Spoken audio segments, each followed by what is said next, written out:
Welcome back to another episode of Infidelity Tales Lab. We're thankful for your continued viewership. Before we begin, tell us, where in the world are you watching from? We love knowing our global reach.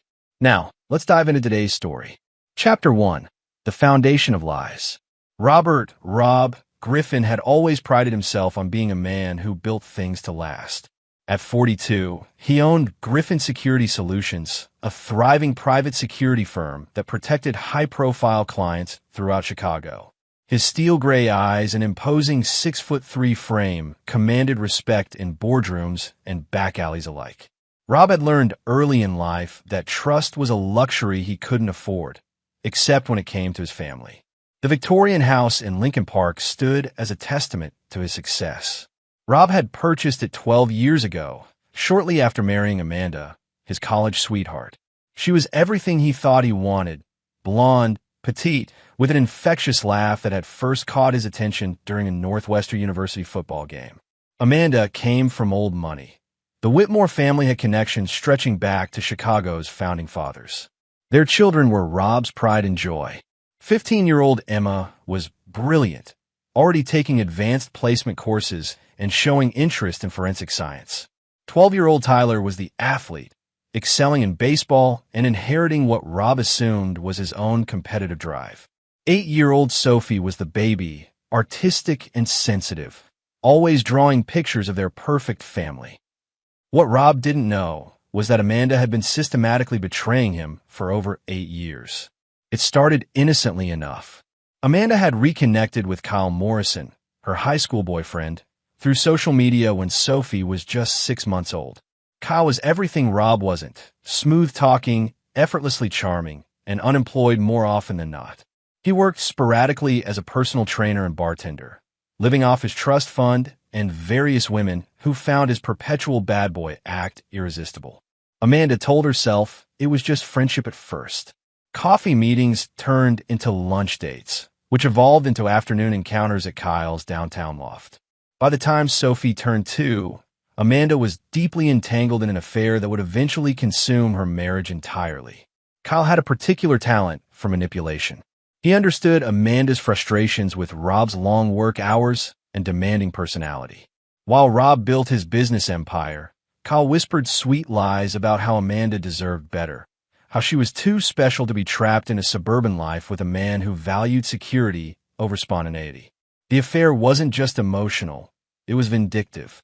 Kyle encouraged Amanda to see Rob as the enemy, the obstacle standing between her and true happiness. They began meeting in their own home when Rob traveled for business. Kyle would use Rob's shower, eat his food, sleep in his bed, and corrupt his children's mother just feet away from their innocent bedrooms. Rob, meanwhile, worked tirelessly to provide for his family. His security firm had expanded to include corporate espionage prevention, personal protection for celebrities, and consultation for law enforcement. He employed former military personnel, ex-cops, and intelligence operatives. His network of contacts stretched from City Hall to the FBI's Chicago field office. Every night, Rob came home expecting to find his sanctuary. Amanda played her part perfectly, the devoted wife who had dinner ready, helped with homework, and maintained their social calendar. She was a master actress, able to compartmentalize her double life with disturbing ease. The children, unknowing pawns in their mother's deception, began unconsciously picking up Kyle's mannerisms and phrases. Emma started using expressions that Rob didn't recognize. Tyler developed a casual attitude toward authority that seemed foreign to Rob's military-influenced parenting style. Sophie drew pictures of a mysterious friend who visited when Daddy was away. Rob attributed these changes to normal childhood development, never suspecting that another man was actively influencing his children's upbringing. Amanda made sure Kyle was always gone before Rob returned from trips, covering her tracks with practiced precision. But Amanda and Kyle weren't content with just the affair. They began planning for a future together, one that would leave Rob devastated and financially ruined. Amanda started documenting Rob's long work hours, his occasional displays of temper when stressed, and his strict parenting style. She was building a case for divorce that would paint her as the neglected wife and him as the absent, controlling husband. Kyle pushed for more aggressive moves. He suggested Amanda access Rob's business accounts, gather information about his clients, and create evidence of emotional abuse. Together, they developed a timeline for leaving Rob that would maximize Amanda's financial settlement and ensure she retained primary custody of the children. The irony wasn't lost on Kyle that he was plotting against a man whose profession was literally protecting people from threats like himself. But Rob's expertise in external security made him blind to the enemy already inside his walls. As Emma approached her 16th birthday, Amanda decided it was time to accelerate their plans. She and Kyle began discussing how to reveal the truth in a way that would completely destroy Rob's sense of reality. They wanted more than just a divorce. They wanted to watch him crumble. The idea for the birthday prank came to Kyle during one of their afternoon sessions. He had always been cruel, but this suggestion revealed a level of sadism that even Amanda hadn't fully grasped. Yet she went along with it, too invested in their fantasy future to consider the devastating consequences for everyone involved. They decided to wait for Rob's birthday in April, timing their revelation for maximum psychological impact. The plan was simple but brutal. Let Rob believe he was celebrating another year of his perfect life, then destroy everything he thought he knew about himself and his family. As April approached, Rob noticed Amanda seemed unusually excited about his birthday plans. She insisted on keeping everything a surprise, claiming she wanted to make this birthday extra special. Rob, touched by what he perceived as renewed attention from his wife, looked forward to the celebration with genuine anticipation. He had no idea he was walking into an ambush that would shatter his world and unleash a side of him that Amanda and Kyle couldn't possibly imagine. Chapter 2: The Gathering Storm. The weeks leading up to Rob's birthday were filled with what he later realized were carefully orchestrated moments of deception. Amanda seemed more affectionate than she had been in months, initiating conversations about their future together, making plans for summer vacation. Rob, starved for connection with his wife, eagerly embraced what he thought was a rekindling of their romance. During this time, Kyle Morrison was making himself increasingly comfortable in Rob's life. He had convinced Amanda to introduce him as her old friend who needed a place to stay while apartment hunting. Rob, whose success had made him generous and whose work kept him frequently absent, agreed to let Kyle stay in their guest room for a few weeks. Kyle's presence in the house was a calculated psychological assault. He made subtle comments about Rob's parenting style, questioned his business decisions, and gradually positioned himself as the more understanding, available male figure. The children, particularly Tyler, began seeking Kyle's approval and advice. Emma, now 15 and more perceptive than her younger siblings, sensed something was wrong but couldn't articulate it. She noticed how her mother's behavior changed when Kyle was around. Amanda became giggly and animated in ways that seemed forced. Emma also observed that Kyle had an unsettling way of looking at her mother, like he owned something precious. Rob's business was experiencing significant growth during this period. He had just signed a major contract to provide security consulting for a high-profile corruption investigation involving city officials and organized crime figures. The case required extensive background checks, surveillance operations, and coordination with federal investigators. Ironically, while Rob was helping expose other people's secrets and betrayals, he remained oblivious to the conspiracy unfolding in his own home. His expertise in detecting deception was neutralized by his fundamental trust in Amanda and his assumption that his family was his safe harbor. Kyle, meanwhile, was gathering intelligence on Rob's business operations. He photographed documents left on Rob's home office desk, memorized the names of key clients, and even managed to overhear several sensitive phone conversations.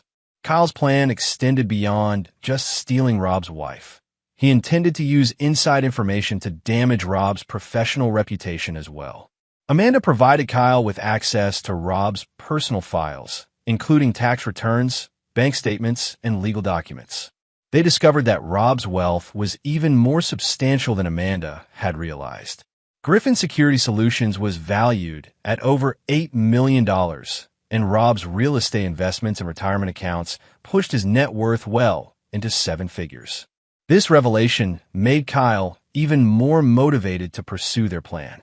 He began pressuring Amanda to move faster, arguing that Rob might discover their affair before they could maximize their financial advantage. Kyle's growing greed and impatience started to create tension between the lovers, but Amanda was too invested in their scheme to back down. During this period, Rob made a decision that would later prove crucial. He installed a comprehensive security system throughout the house. Ostensibly for protection, given his high-profile clients, the system included hidden cameras in common areas and sophisticated audio recording capabilities. Rob informed Amanda about the obvious security features but kept the hidden surveillance to himself, a precaution born from his professional paranoia.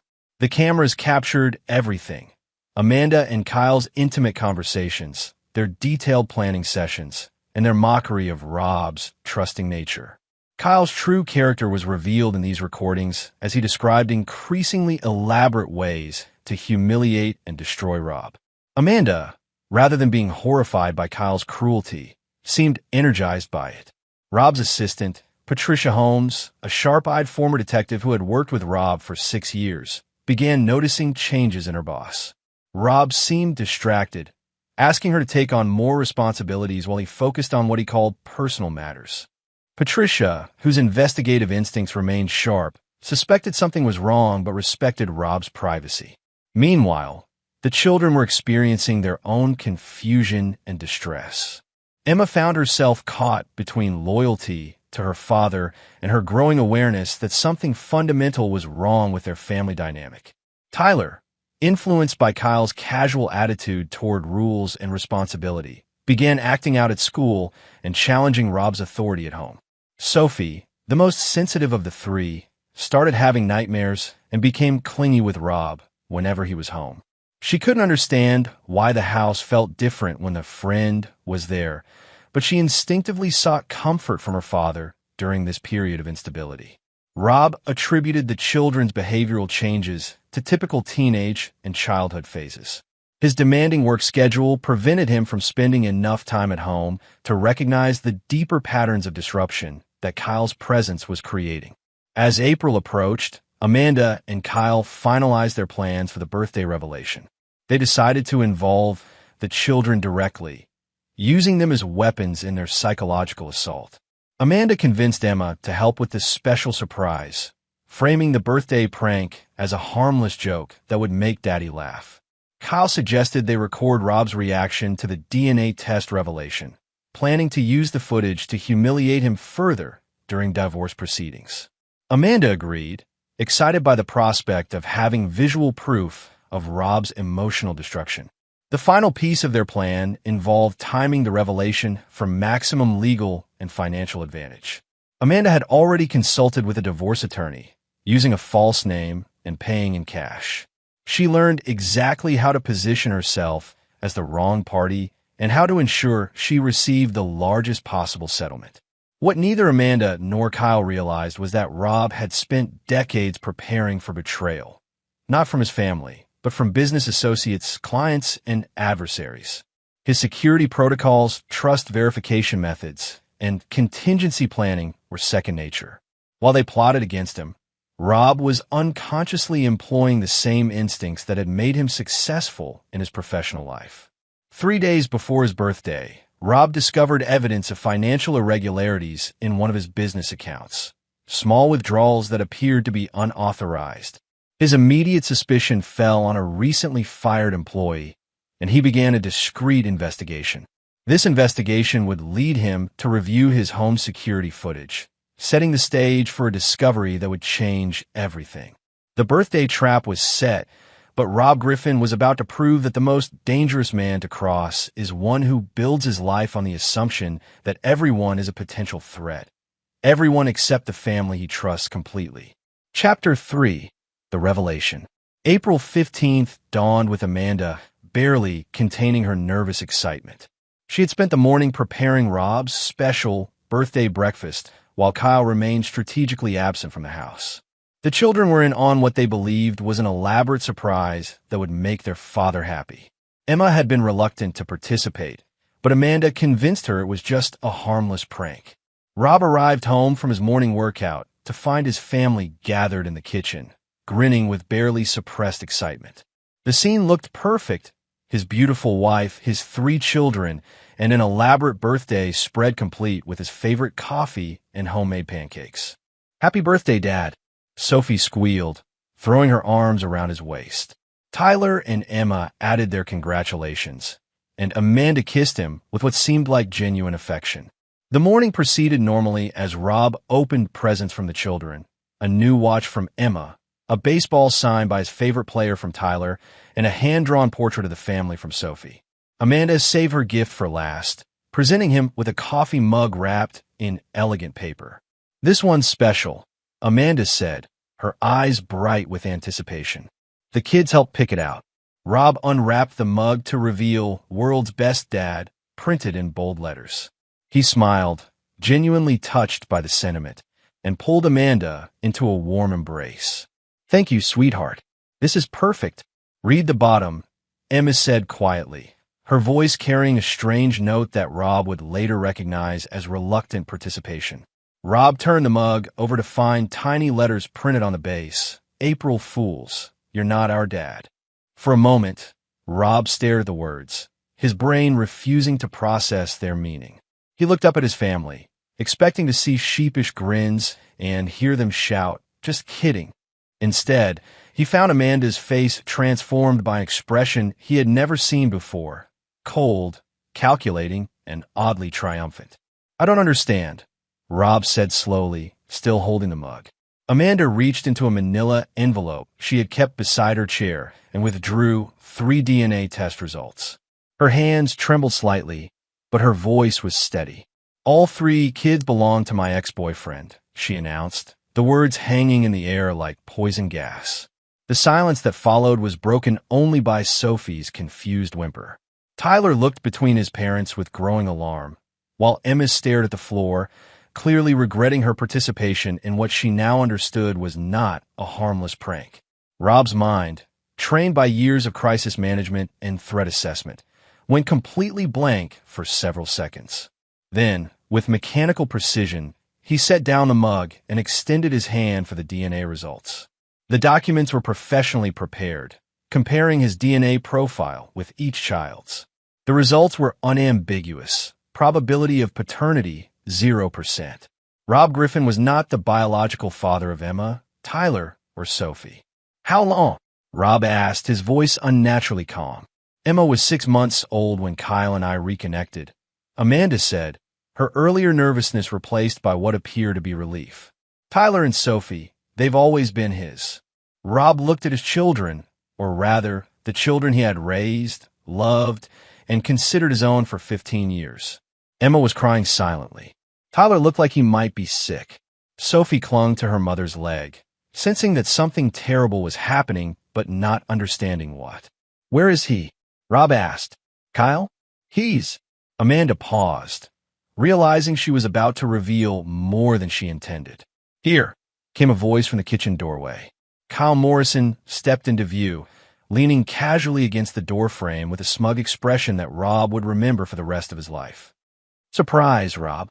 The pieces clicked into place with devastating clarity. The house guest, the children's changing behavior, Amanda's recent mood swings, and secretive phone calls. Rob had been living with his wife's lover, supporting him, feeding him, and providing him with unlimited access to destroy their family from within. Rob stood slowly, his considerable frame casting a shadow across the kitchen table. Kyle, despite his bravado, unconsciously took a step back. There was something in Rob's eyes that triggered a primal survival instinct. "Rob, please," Amanda started, but he held up a hand for silence. "Kids, go to your rooms," Rob said quietly. "But Dad," Tyler began. "Go to your rooms." The command was delivered with military precision that brooked no argument. The children scattered, Emma helping guide a sobbing Sophie upstairs. Once they were alone, Rob turned his attention to Kyle. "You've been living in my house For 3 months, Kyle replied with a grin. Nice place. Great shower pressure. Rob's hands clenched into fists, but his voice remained eerily controlled. And you've been fucking my wife in my bed. Among other places, Kyle said, his arrogance overwhelming his survival instincts. She's quite enthusiastic when she's not pretending to be the perfect suburban housewife. Amanda looked horrified by Kyle's crudeness, but it was too late to control the situation now. Rob nodded slowly, processing this information with the same methodical approach he used for complex security assessments. I see. He walked to his home office, leaving Amanda and Kyle in the kitchen. They heard him making a phone call, his voice too low to make out the words.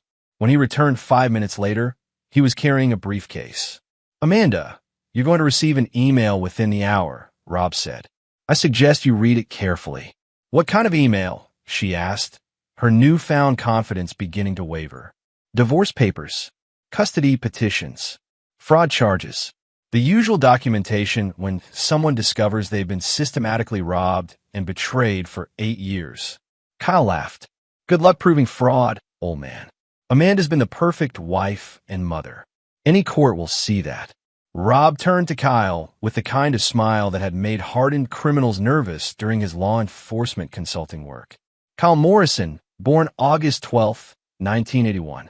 Last known address before moving into my guest room was a studio apartment in Wicker Park, evicted 3 months ago for non-payment. Current employment status, unemployed. Trust fund depleted as of December 2023 due to gambling debts. Kyle's smirk faded. How do you? Criminal history includes 2 DUIs, 1 domestic violence charge that was dropped, and 3 restraining orders filed by former girlfriends. Most recently, Sarah Chun, who you stalked for 6 months after she ended your relationship. Amanda stared at Kyle in shock. These details had never come up in their conversations. I run a security firm, Kyle. Background checks are what I do for a living. Rob opened his briefcase and withdrew a thick folder.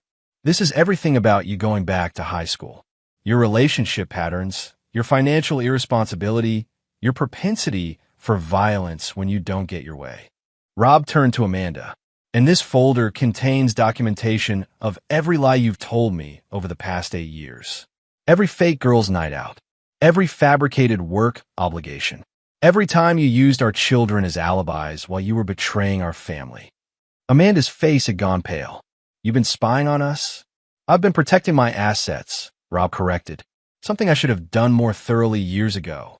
Kyle stepped forward aggressively. You can't prove anything, and you can't stop us from being together. Amanda loves me, not you. Rob's smile widened. Kyle, do you know what I discovered when I reviewed the footage from my security cameras this morning? The blood drained from Kyle's face. Everything. Your planning sessions. Your mockery of my trust.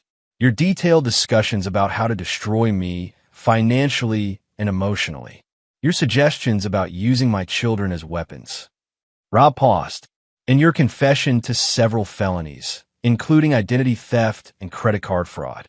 Amanda sank into a chair, the full scope of their exposure beginning to dawn on her.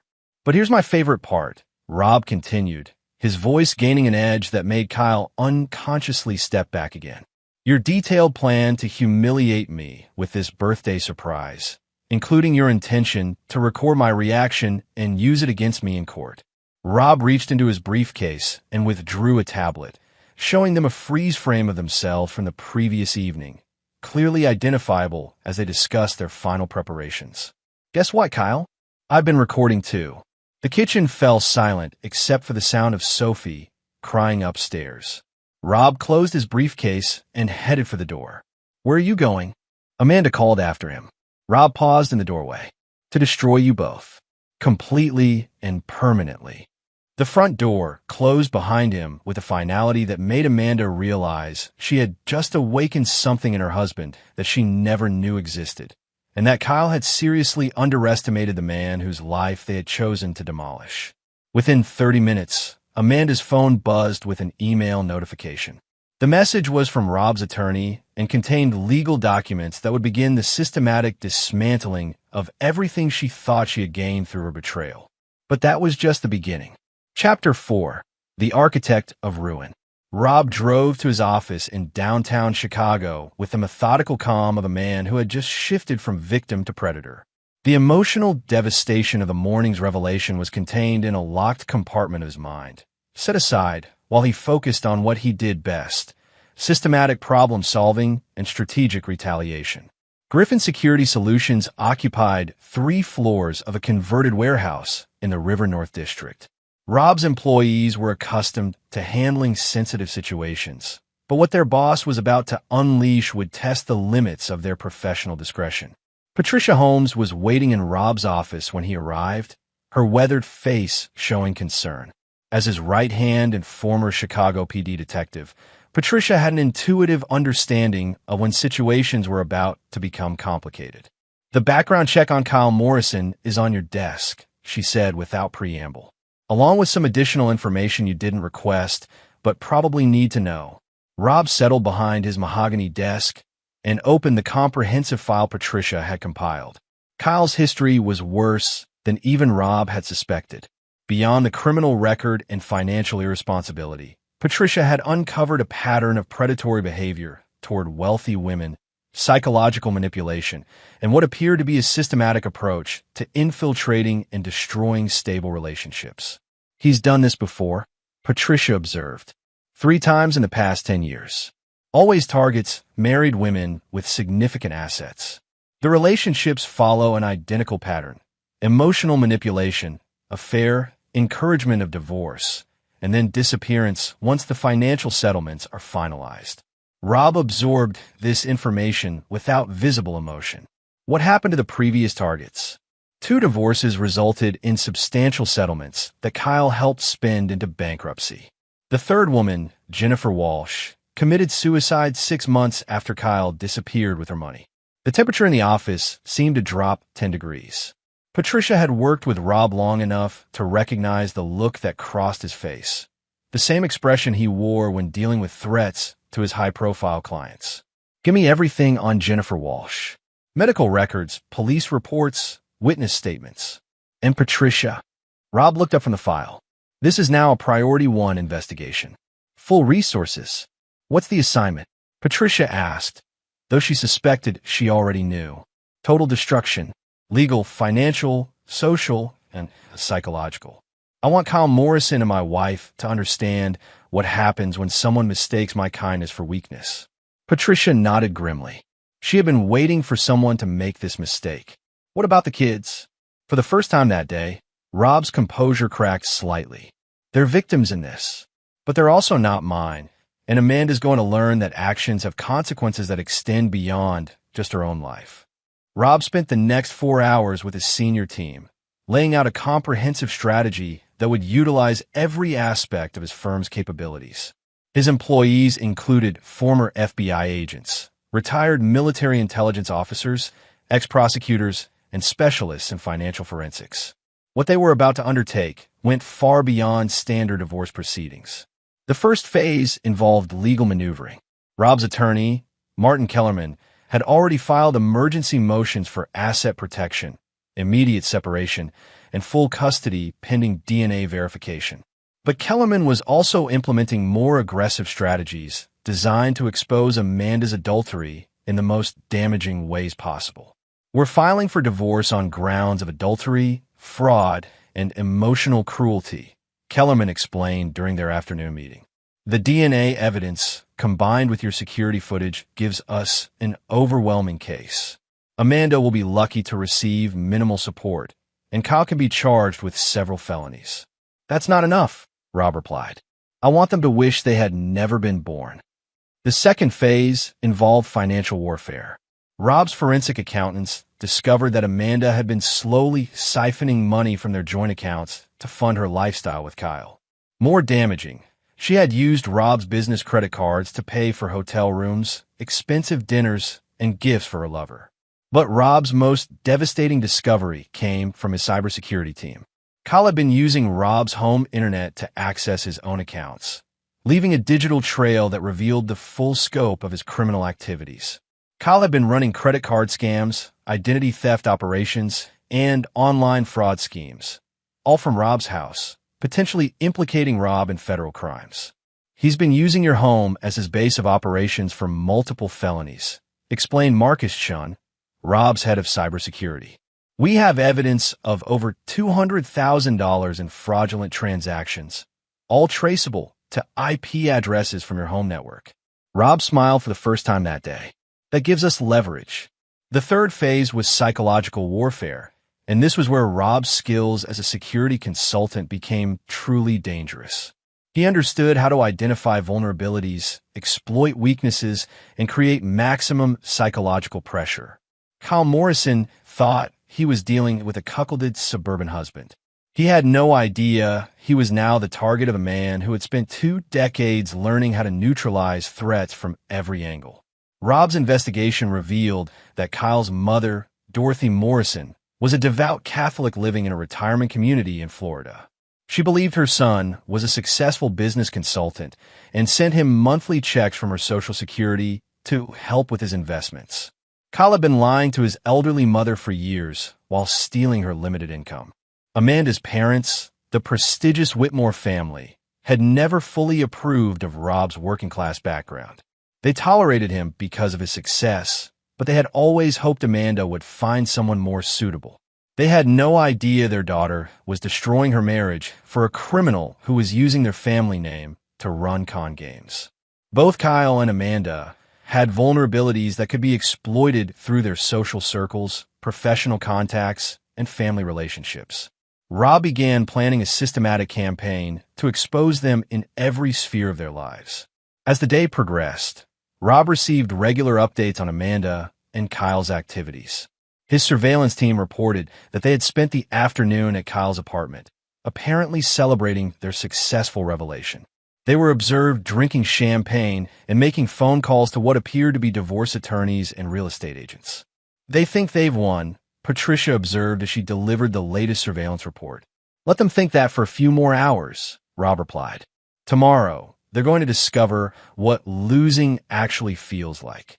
That evening, Rob returned to his house one final time. He had arranged for a moving crew to pack his belongings and transfer them to a secure location.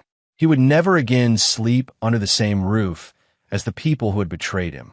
The children were in their rooms, confused and traumatized by the day's events. Rob knocked on each door, speaking briefly with Emma, Tyler, and Sophie. He explained that he would always love them, but their mother's choices had made it impossible for their family to continue as it was. Emma, mature beyond her 15 years, asked the question Rob had been dreading. Are you going to try to get custody of us?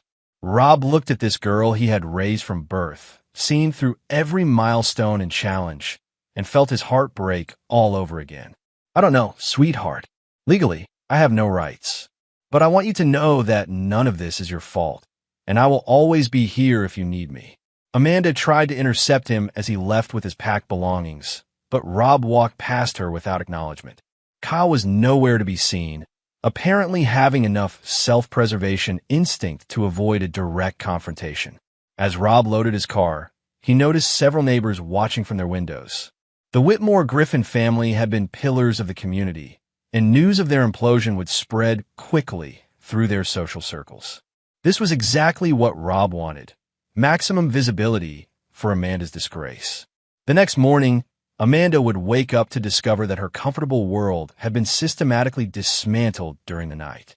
Rob had spent 15 years building a life of security and stability. He would spend the next several months proving that he was equally skilled at destroying everything he had once protected. The war had begun, and Kyle Morrison was about to learn that he had chosen the wrong family to destroy. Chapter 5: The Systematic Dismantling. Dawn broke over Chicago as Rob implemented the first phase of his comprehensive revenge strategy. While Amanda and Kyle slept peacefully in what was still technically Rob's house, a series of carefully coordinated actions began to unravel their lives.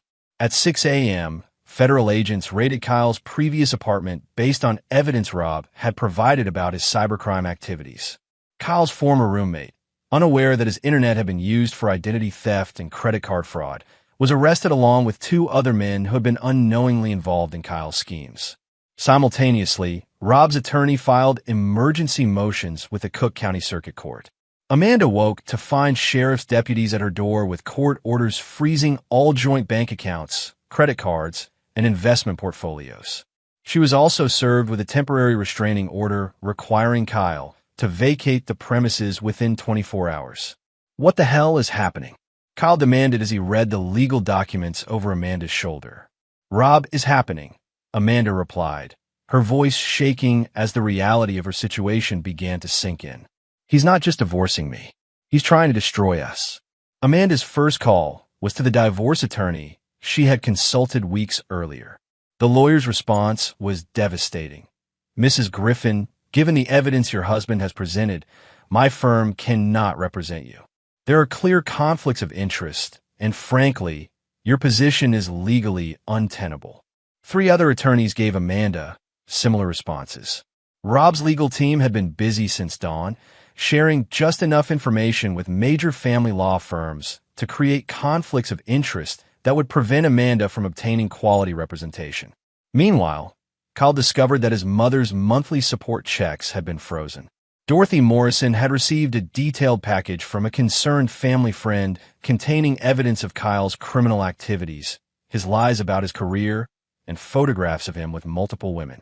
The elderly woman, heartbroken and humiliated, had immediately contacted her bank to stop all financial support. But Rob's most devastating move targeted Amanda's family directly.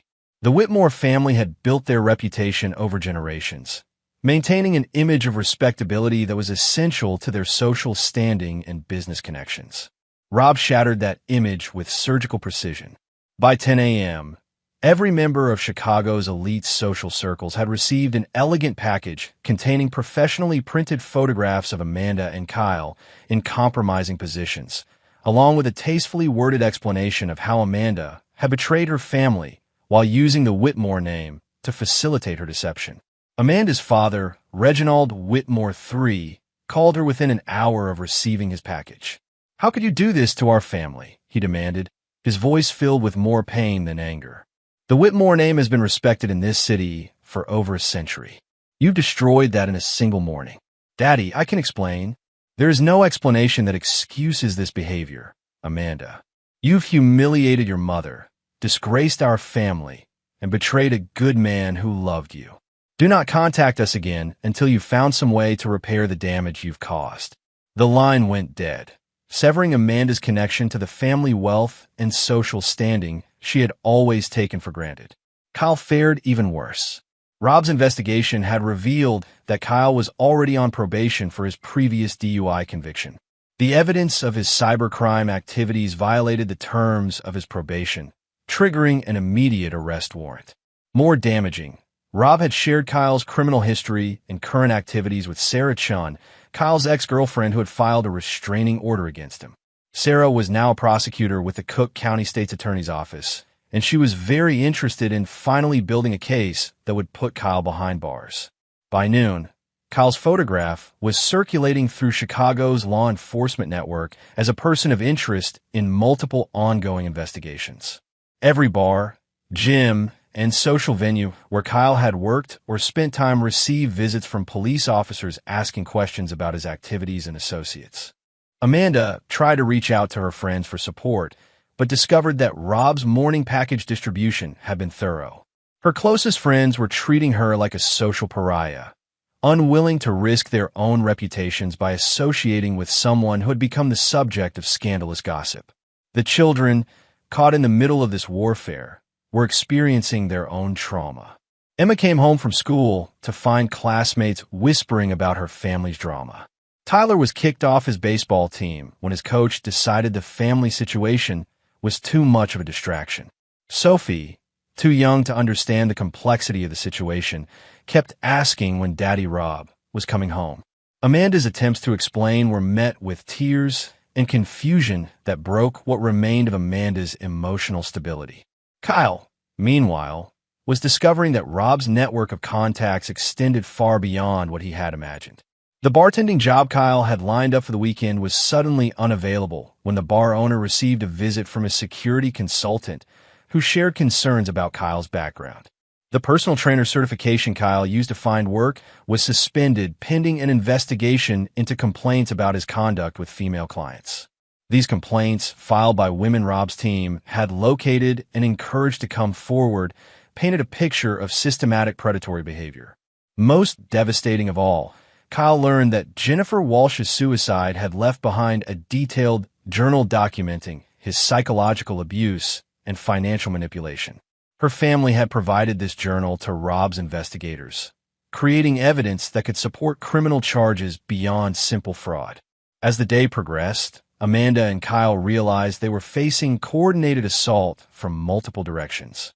Legal, financial, social, and psychological pressure was being applied simultaneously, creating a sense of helplessness that neither had experienced before. "We need to leave Chicago," Kyle told Amanda as they sat in her kitchen, surrounded by legal documents and facing an uncertain future. "Start over somewhere else." "With what money?" Amanda replied bitterly. "Rob has frozen everything. I can't even access my own checking account." "Then we'll figure something out. People bounce back from stuff like this all the time." Amanda looked at Kyle with growing clarity. For the first time, she was seeing him without the romantic filter that had clouded her judgment for years. He was a weak, selfish man who had led her into a disaster that was destroying everything she had built over 15 years of marriage. "This is your fault," she said quietly. "The DNA tests, the recording, the public humiliation, that was all your idea." Kyle's response revealed his true character. "You're the one who chose to cheat, Amanda. I just gave you the opportunity." As evening approached, Rob received status reports from all fronts of his campaign. Phase 1 had been executed flawlessly. Amanda was isolated.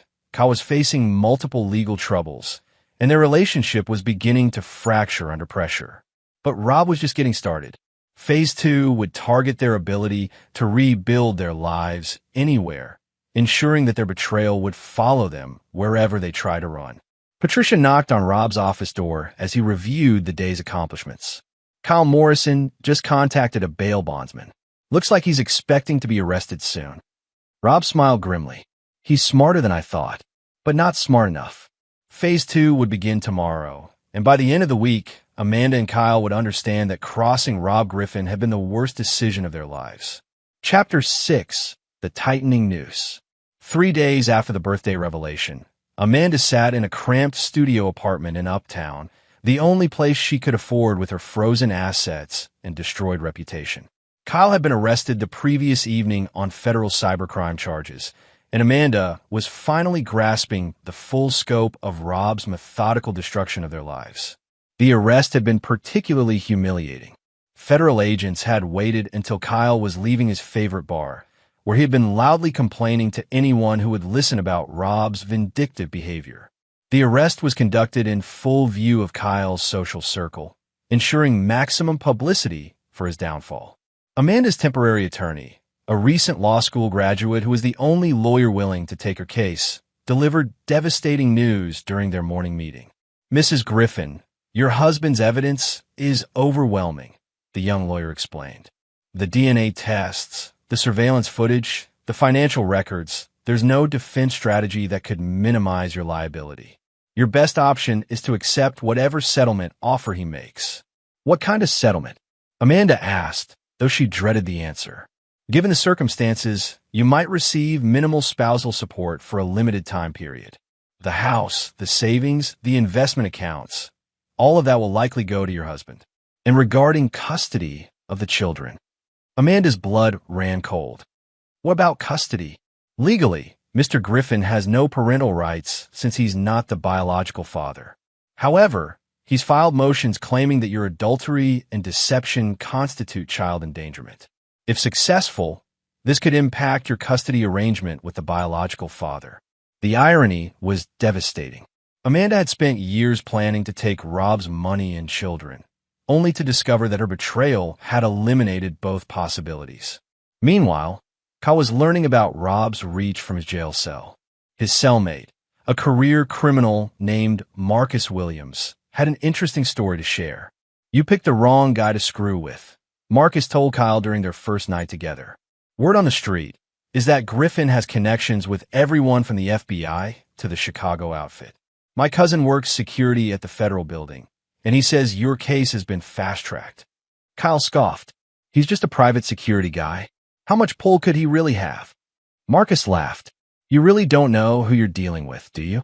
Griffin Security Solutions handles protection for half the judges in this city, corporate investigations for major law firms, and consultation work for federal agencies. The man has files on everyone who matters in Chicago. The truth was more complex than Marcus understood, but not far from accurate. Rob had spent 2 decades building relationships with law enforcement, judiciary, and political figures. His firm's reputation for discretion and effectiveness had made him invaluable to powerful people who occasionally needed sensitive problems resolved. Now Rob was calling in those favors. Judge Patricia Morrison, no relation to Kyle, had been a client of Griffin Security Solutions when her daughter received stalking threats from an ex-boyfriend. Rob's team had resolved the situation quietly and effectively. When Rob's attorney requested an expedited hearing for the divorce proceedings, Judge Morrison was happy to accommodate. FBI agent David Chun had worked with Rob on multiple cases involving corporate espionage and organized crime connections. When evidence of Kyle's cybercrime activities arrived on Agent Chun's desk, he personally ensured the case received immediate attention. Cook County State's Attorney Lisa Walsh was Jennifer Walsh's older sister. When she learned that Kyle Morrison was the man who had driven her sister to suicide, she made his prosecution a personal priority. Rob's network was extensive, legitimate, and now fully activated against Amanda and Kyle. But Rob's most devastating move was still to come. He had discovered that Kyle's trust fund money hadn't been lost to gambling debts, as Kyle claimed. Instead, Kyle had been systematically embezzling from his own family's charitable foundation, using forged documents and his mother's diminished mental capacity to cover his crimes. The Morrison Family Foundation had been providing scholarships to underprivileged children for over 30 years. Kyle's theft had affected hundreds of families, making his crimes both personal and public. When this information was released to the media, Kyle's case transformed from a simple fraud investigation into a major news story. Amanda watched the evening news in horror as Kyle's mugshot appeared on screen, accompanied by reports about his theft from children's scholarships and his history of targeting wealthy women. The story painted her as either a willing accomplice or a pathetic victim, neither of which helped her situation. The social destruction was complete.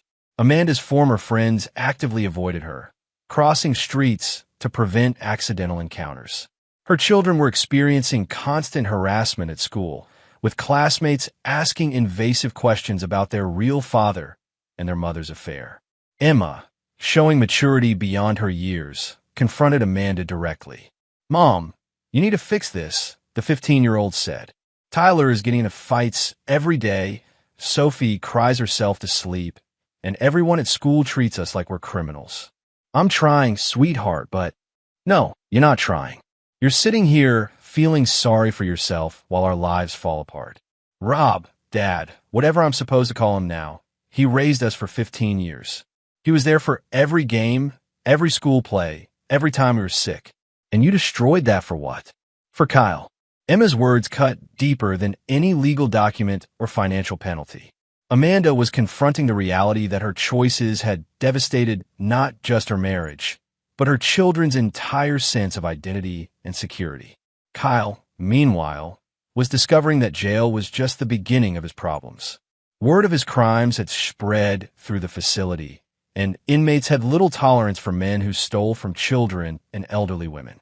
His requests for protective custody were denied due to overcrowding issues, a situation Rob's contacts in the system had quietly arranged. The psychological pressure was becoming unbearable. Amanda found herself calling Rob repeatedly, but his number had been changed. His assistant Patricia answered calls to his business line with professional courtesy, but made it clear that Mr. Griffin was not available for personal communications. Amanda's attempts to reach out through mutual friends were equally unsuccessful. Rob had systematically contacted everyone in their social circle, providing just enough information to ensure Amanda was ostracized without creating legal liability for defamation. By the end of the week, Amanda realized that Kyle's suggestion to leave Chicago was no longer optional. It was essential for survival. But Kyle was facing federal charges that would prevent him from traveling, and Amanda had no resources to start over anywhere else. The final blow came when Amanda received notification that her temporary housing was being terminated. The landlord had received complaints from other tenants about criminal activity and media attention. Amanda was given 48 hours to vacate. With nowhere to turn, Amanda made the most difficult decision of her life. She called Rob's attorney and requested a meeting to discuss settlement terms. Mrs. Griffin, Martin Kellerman said when they met the next morning, "My client is prepared to be remarkably generous under the circumstances." Amanda listened as the attorney outlined Rob's offer. She would receive $2,000 per month in spousal support for exactly 2 years. She would have no claim to any marital assets, property, or investments. She would be required to sign a comprehensive non-disclosure agreement, preventing her from discussing the marriage or divorce publicly. Most importantly, she would agree to cooperate in Kyle's prosecution and provide testimony about his criminal activities. "And if I refuse?" Amanda asked. "Then my client will pursue civil litigation for fraud, theft, and intentional infliction of emotional distress. Based on our calculations, you could be liable for damages exceeding $1 million. Additionally, we would share our evidence with Child Protective Services, potentially impacting your custody of the children." Amanda realized she had no choice. Rob had constructed a perfect trap, offering her just enough to survive while ensuring she could never rebuild the life she had destroyed. As she signed the settlement documents, Amanda understood that Rob's revenge was more sophisticated than simple punishment. He had methodically eliminated every advantage she thought she possessed, every resource she had counted on, and every relationship she valued. Kyle would spend the next several years in federal prison. Amanda would spend the rest of her life as a cautionary tale about the consequences of betraying a man who had dedicated his career to protecting others from threats exactly like the one she had become. Rob Griffin had proven that the most dangerous enemy is the one who builds trust professionally and applies that expertise personally when betrayed. Chapter 7. The Final Judgment. 2 weeks after Amanda signed the settlement agreement, Kyle Morrison's federal trial began with media attention that exceeded even Rob's expectations. The case had captured public interest because it combined romance scandal with child exploitation, creating a perfect storm of social outrage. Rob attended every day of the trial, sitting in the gallery with the composed demeanor of a man watching justice unfold exactly as planned. His presence was a constant reminder to Kyle of the scope and precision of his downfall. The prosecution, led by Assistant U.S. Attorney Sarah Chun, who had recused herself from the case due to personal history but provided guidance to her colleague, presented overwhelming evidence of Kyle's crimes. Bank records, digital forensics, and witness testimony painted a picture of systematic fraud spanning nearly 5 years. Amanda was called as a prosecution witness, forced to testify about Kyle's admissions regarding his criminal activities. Under oath, she revealed conversations where Kyle had bragged about his ability to manipulate marks and described his theft from the Morrison Family Foundation as borrowing from stupid kids who wouldn't miss it. Kyle's defense attorney, a public defender overwhelmed by the evidence, could only argue for reduced sentencing based on Kyle's difficult childhood and substance abuse issues. The strategy backfired when the prosecution presented evidence that Kyle had fabricated most of his sob story, including claims about an abusive father who had actually died heroically while serving as a firefighter. The most damaging testimony came from Kyle's previous victims. Rob's investigators had located 6 women whom Kyle had systematically defrauded over the past decade. Their stories revealed a pattern of predatory behavior that went far beyond simple financial crimes. Jennifer Walsh's sister, Lisa, delivered victim impact testimony that left the courtroom in stunned silence. She described finding Jennifer's body, reading her sister's journal documenting Kyle's psychological abuse, and living with the knowledge that her sister's death could have been prevented if Kyle's pattern had been exposed earlier. Kyle Morrison is a predator who destroys families for sport, Lisa testified. He doesn't just steal money. He steals hope, trust, and in my sister's case, the will to live. Rob had orchestrated every aspect of the trial's coverage, ensuring that Kyle's conviction would be both legally complete and socially devastating. Local news outlets received regular updates about the proceedings, with particular emphasis on Kyle's theft from children's scholarships and his role in Jennifer Walsh's suicide. The trial lasted 6 days. The jury deliberated for less than 3 hours before returning guilty verdicts on all counts: wire fraud, identity theft, money laundering, and racketeering. Kyle Morrison was sentenced to 12 years in federal prison with no possibility of parole. As Kyle was led away in shackles, he looked directly at Rob for the first time since the birthday revelation. The expression on Kyle's face was pure hatred mixed with grudging respect for an adversary who had outplayed him completely. Amanda watched from the gallery as the man she had sacrificed her family for was reduced to a number in the federal prison system. The reality of her situation crystallized. She had destroyed 15 years of marriage for a criminal who was now permanently removed from her life. But Rob wasn't finished with Amanda. Following Kyle's conviction, Rob implemented the final phase of his revenge strategy. He had been quietly building a case for custodial interference, arguing that Amanda's deception about the children's paternity constituted child abuse that warranted state intervention. The argument was legally complex but emotionally compelling. By lying about their biological father's identity, Amanda had deprived Emma, Tyler, and Sophie of their true family heritage while forcing them to maintain relationships based on false pretenses. Child Protective Services, armed with evidence Rob had provided, opened an investigation into Amanda's fitness as a parent. The investigation revealed concerning patterns: the children's behavioral problems since the revelation, their academic performance decline, and their expressed confusion about their identity and family relationships. Emma, now 16 and legally able to express her preferences, requested to remain with Rob despite the lack of biological connection. Tyler and Sophie, interviewed by court-appointed advocates, consistently expressed distress about their mother's deception and uncertainty about their future. The biological father, Kyle Morrison, was obviously unavailable to provide care from federal prison. His family, devastated by the revelation of his crimes and the destruction of their charitable foundation, wanted no involvement with his children. Rob's attorneys argued that he had been the children's de facto father for their entire lives, providing emotional and financial support while developing authentic parent-child relationships. Amanda's deception, they contended, should not be allowed to punish the children by severing their connection to the only father they had ever known. The custody hearing was unlike anything Amanda had experienced during the divorce proceedings. Instead of facing Rob's legal team, she was confronting child welfare advocates, family court psychologists, and her own children's expressed preferences. Emma testified on her own behalf, requesting continued contact with Rob while expressing anger toward her mother for lying about everything that mattered. Tyler, now 13 and deeply confused about his identity, told the court he wanted to maintain relationships with both Rob and Amanda, but needed time to understand who he really was. Sophie, too young for formal testimony, was interviewed by child psychologists who reported that she consistently referred to Rob as Daddy and expressed anxiety about living with Amanda without understanding why. The court's decision was unprecedented but legally sound.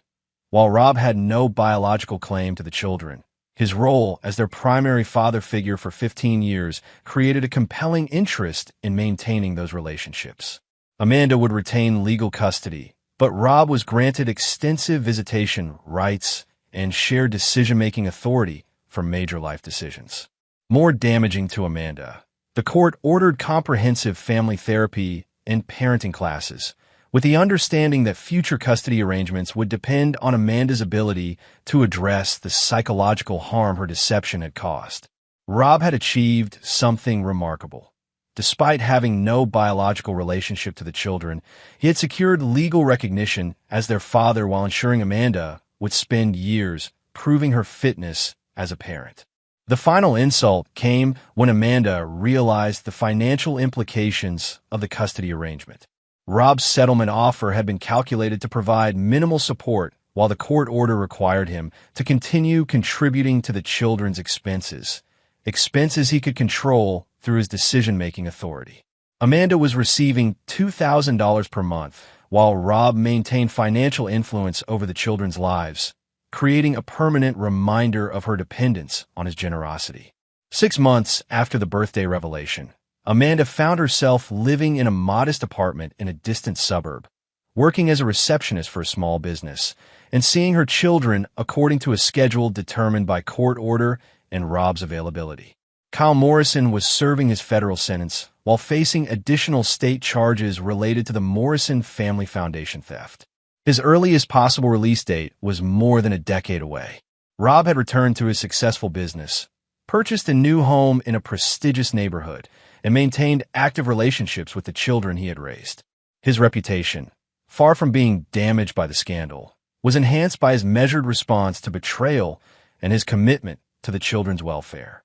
Emma chose to spend most of her time with Rob, effectively living with him while maintaining minimal contact with Amanda. Tyler split his time more evenly, but clearly looked to Rob for guidance and support. Sophie, still young enough to adapt, gradually adjusted to the new arrangement while maintaining love for both parental figures. The social consequences for Amanda were permanent. Her former friends treated her as a cautionary tale. Her family maintained distant but disapproving contact, and potential romantic partners were deterred by the dramatic circumstances of her divorce. Rob had proven that revenge could be both comprehensive and legal, both devastating and morally justified. He had protected himself, punished his betrayers, and secured his relationship with the children he loved, all while maintaining his reputation and professional standing. Amanda learned too late that destroying the life of a man whose profession was protecting others from destruction was not just unwise, it was impossible. Rob Griffin had spent 20 years preparing for threats, and when the threat came from within his own family, his response was everything his enemies should have expected and everything his former wife never saw coming. Chapter 8: The Reckoning. 1 year after the birthday revelation, Amanda sat in her cramped apartment reviewing the wreckage of her life with a clarity that only comes from complete defeat. The anniversary had passed without acknowledgement from anyone. Not the children, not her family, and certainly not Kyle, who was now serving his sentence in a federal facility in downstate Illinois. Her job as a medical office receptionist provided just enough income to cover her basic expenses, but the work was mindless and unfulfilling compared to her previous life as an affluent suburban housewife. Every day was a reminder of what she had lost: financial security, social standing, and most painfully, her children's respect and trust. Emma, now 17, had effectively severed their relationship. The teenager lived with Rob full-time, visiting Amanda only when court-ordered and maintaining cold, formal interactions that broke Amanda's heart. Emma's college applications listed Rob as her father, and she had legally petitioned to change her last name from Morrison back to Griffin. "You stole 15 years of my life by lying about who I was," Emma had told Amanda during their last meaningful conversation. "I don't know how to forgive that, and I don't know if I want to try." Tyler, now 14, was slightly more forgiving but remained deeply confused about his identity. He split his time between Amanda and Rob according to the court order, but Amanda could see that he viewed Rob as his real father regardless of biology. Tyler had started therapy to deal with his anger and confusion, and progress was slow.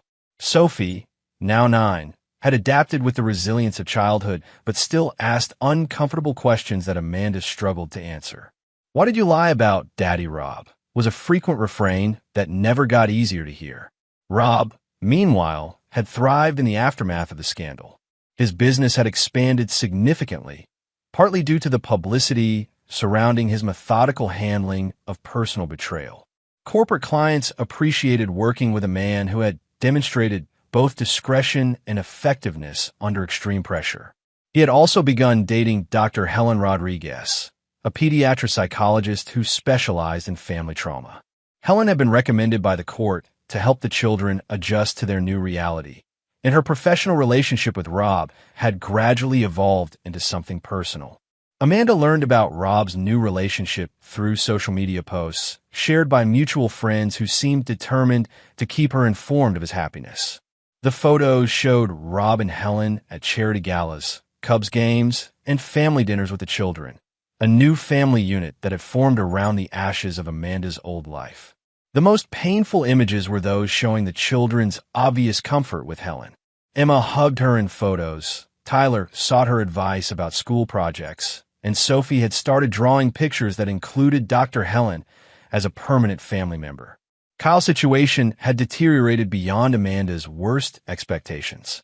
The federal conviction had been followed by state charges related to his theft from the Morrison Family Foundation. His mother had died while he was awaiting trial, some said from heartbreak over her son's crimes, leaving Kyle with no family support or financial resources. More damaging, Kyle had been attacked twice by fellow inmates who viewed child exploitation as unforgivable. His requests for protective custody had been denied due to administrative constraints that Amanda suspected were influenced by Rob's law enforcement connections. Kyle's letters to Amanda, smuggled out through other inmates' legal correspondence, painted a picture of a broken man facing the reality of his choices. He begged Amanda to visit, to put money in his commissary account, to provide some connection to the outside world. Amanda had visited Kyle exactly once, 6 months after his sentencing. The experience was horrifying. Kyle had lost significant weight. His arrogance had been replaced by desperate paranoia, and he spent their brief conversation begging her to find ways to appeal his conviction. "This is all your husband's fault," Kyle had insisted. "He set me up, manipulated the evidence, bought off the prosecutors. You have to help me prove it." Amanda realized during that visit that Kyle would never accept responsibility for his actions. Even facing 12 years in prison, he blamed everyone except himself for the consequences of his crimes. She never visited again. The most devastating aspect of Amanda's situation was her complete isolation. Her parents maintained minimal contact, sending birthday cards and Christmas gifts, but declining invitations to visit or spend time together. Her siblings had effectively written her off, viewing her actions as an embarrassment to the family name. Her former friends had moved on, creating new social circles that deliberately excluded her. The few people who still spoke to Amanda did so with a mixture of pity and fascination, treating her like a cautionary tale rather than a human being deserving of compassion. Amanda had tried dating through online apps, but potential partners inevitably discovered her history through internet searches. The combination of adultery, deception, and association with a convicted criminal made her radioactive in the dating market. The psychological toll was immense. Amanda spent hours replaying the decisions that had led to her downfall, trying to understand how she had mistaken Kyle's manipulation for love and Rob's devotion for oppression. Therapy helped somewhat, but progress was slow when every day brought fresh reminders of her losses. The children's academic and social success under Rob's guidance was particularly painful. Emma had been accepted to Northwestern University with Rob's support and encouragement. Tyler was excelling in baseball and had started showing interest in his father's security business. Sophie was thriving in her new school and had made friends who knew nothing about the family's complicated history. Amanda realized that her children were better off without her constant presence. This recognition was both liberating and devastating.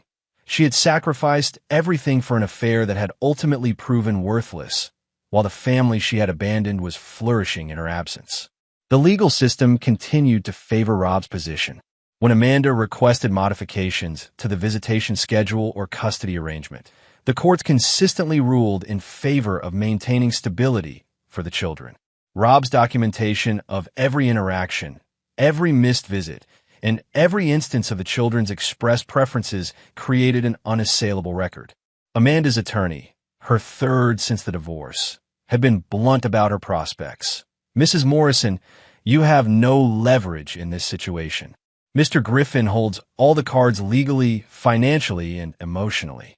My advice is to focus on rebuilding your relationship with your children slowly and accepting that your previous life is never coming back." On the first anniversary of the birthday revelation, Amanda received an unexpected package. Inside was a photo album containing pictures from the children's first year under the new arrangement. The images showed school plays, birthday parties, family vacations, and everyday moments of happiness. A note from Rob was included. "Amanda, I wanted you to see that the children are thriving. They ask about you often, and I encourage them to maintain contact when they're ready. I hope you're finding peace with your new life. Rob." The gesture was simultaneously kind and cruel, showing Amanda everything she had lost while demonstrating Rob's complete victory over their conflict. He was secure enough in his position to offer occasional generosity, while she remained dependent on his goodwill for any meaningful relationship with her children. Amanda understood that this was her life now, permanently diminished, socially isolated, and financially struggling. While watching from a distance, as the family she had destroyed rebuilt itself around her absence. Rob Griffin had proven that some betrayals carry consequences that extend far beyond legal proceedings or financial settlements.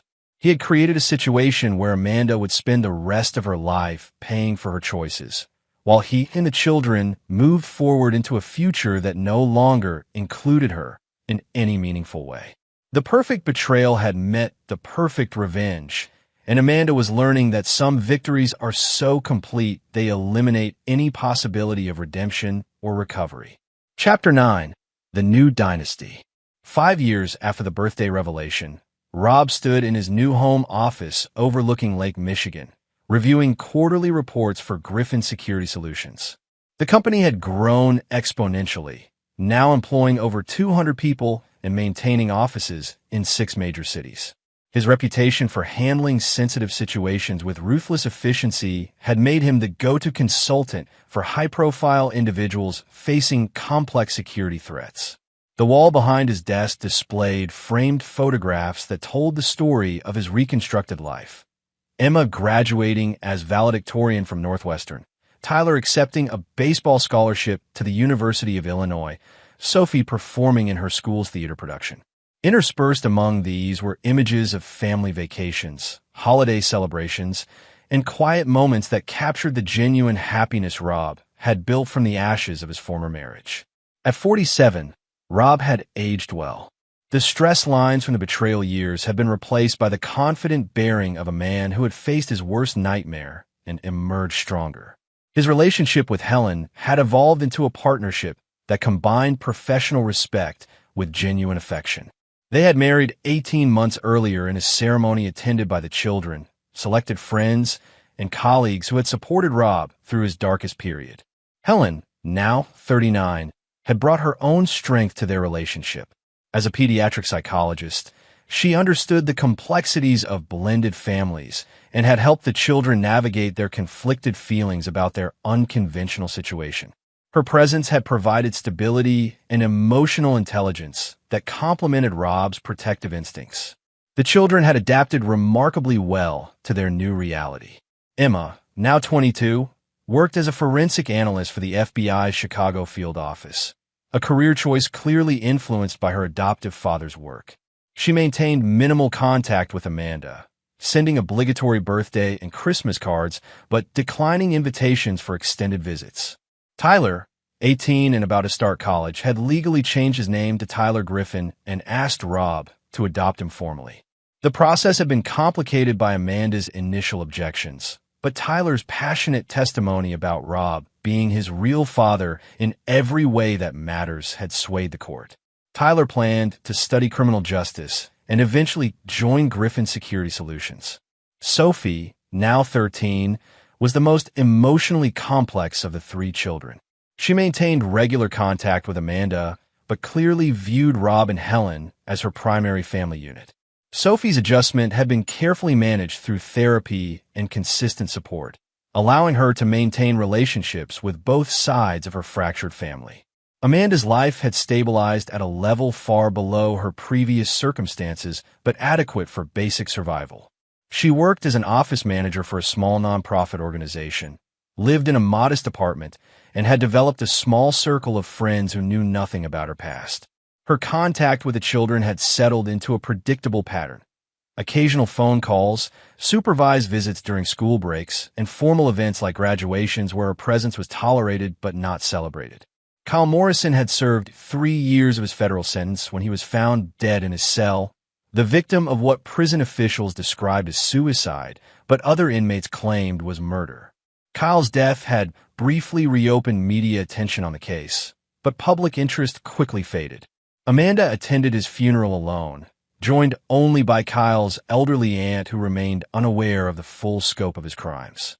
Kyle's death had eliminated any possibility of future complications regarding the children's paternity. While Amanda remained their legal mother, Kyle's criminal history and violent end had erased any romantic notions about their true father that the children might have entertained. Rob's business success had created opportunities for strategic philanthropy that helped repair the damage caused by the scandal.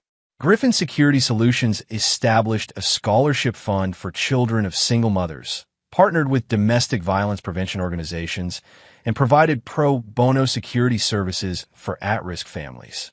The Morrison Family Foundation, decimated by Kyle's theft, had been reconstituted with Rob's financial support and oversight. The foundation now provided scholarships specifically for children from broken homes, turning Kyle's crimes into a source of genuine help for vulnerable families. Rob's relationship with Amanda had evolved into cold but functional civility. They communicated primarily through Helen, who served as an unofficial mediator for issues involving the children. Amanda had learned to accept Rob's complete victory with grudging respect for his strategic brilliance. During their last direct conversation at Emma's college graduation, Amanda had finally acknowledged the scope of her defeat. "You destroyed me completely," she had told Rob during a brief, private moment. "You destroyed yourself," Rob had replied. "I just made sure you understood the consequences. Do you ever regret how far you went?" Amanda had asked. Rob had considered the question seriously before answering. "I regret that it was necessary, but I don't regret protecting my children from the chaos you and Kyle created." The conversation had ended there, with both participants understanding that their conflict was permanently resolved in Rob's favor. Rob's success had attracted attention from former military colleagues and law enforcement officials who recognized his unique combination of strategic thinking and operational effectiveness. He had been quietly recruited to consult on national security matters, providing his expertise to government agencies facing complex threats. This work remained classified, but Helen understood that Rob's influence extended far beyond corporate security. He had become part of an informal network of specialists who protected American interests from sophisticated adversaries, a natural evolution of his talent for neutralizing threats. The children's success provided Rob with his greatest satisfaction. Emma's work with the FBI had led to several high-profile arrests, establishing her as a rising star in federal law enforcement. Tyler's athletic and academic achievements had earned him opportunities that would have been impossible in his previous environment. Sophie's artistic talents were flourishing under Helen's encouragement and Rob's support. Rob had created more than just a new family. He had built a dynasty. The Griffin name now represented success, integrity, and the kind of principled strength that attracted respect from peers and adversaries alike. His business empire provided financial security for multiple generations, while his children were positioned to continue his legacy in their chosen fields. Amanda's betrayal, intended to destroy Rob's life, had instead catalyzed his transformation into something far more powerful than he had been as a suburban family man. The experience had stripped away his naive trust while preserving his capacity for love and loyalty toward those who deserved it. On quiet evenings, Rob sometimes reflected on the path that had brought him to this point. The birthday revelation had been intended as his destruction, but it had instead revealed capabilities and connections he never knew he possessed. Amanda and Kyle had awakened a sleeping giant, and their complete destruction had been the inevitable result. Rob Griffin had learned that the most effective revenge is not just punishment, it's transformation. He had taken his enemy's attempt to destroy him and used it as fuel for building something greater than what they had tried to tear down. Amanda lived with the daily knowledge that her betrayal had not just cost her everything she valued. It had made her former husband immeasurably stronger, more successful, and happier than he had ever been with her. Kyle Morrison was dead, unmourned and unremembered, except as a cautionary tale about the consequences of underestimating the wrong man. And Rob Griffin stood at the center of a new empire, surrounded by people who loved and respected him, having proven that some men respond to betrayal not with weakness, but with the kind of ruthless strength that rebuilds the world according to their own vision. The perfect betrayal had indeed met the perfect revenge, and the revenge had won so completely that even the memory of the original conflict was fading into irrelevance. Rob had not just survived Amanda's attempt to destroy him.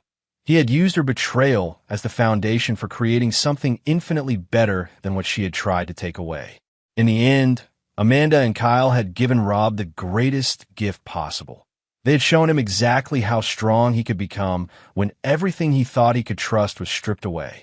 And Rob Griffin had proven that a man who builds his life on the assumption that everyone is a potential threat is very difficult to surprise and impossible to defeat. Epilogue. 10 years after the birthday revelation, Amanda received a wedding invitation in her modest apartment. Emma Griffin was marrying a fellow FBI agent, and the ceremony would be held at Rob's lakefront estate. Amanda was invited as a courtesy, with the understanding that her attendance was optional and her role would be minimal. She sat in the back row during the ceremony, watching her eldest daughter marry a man who clearly adored her, in a setting that represented everything Amanda had lost.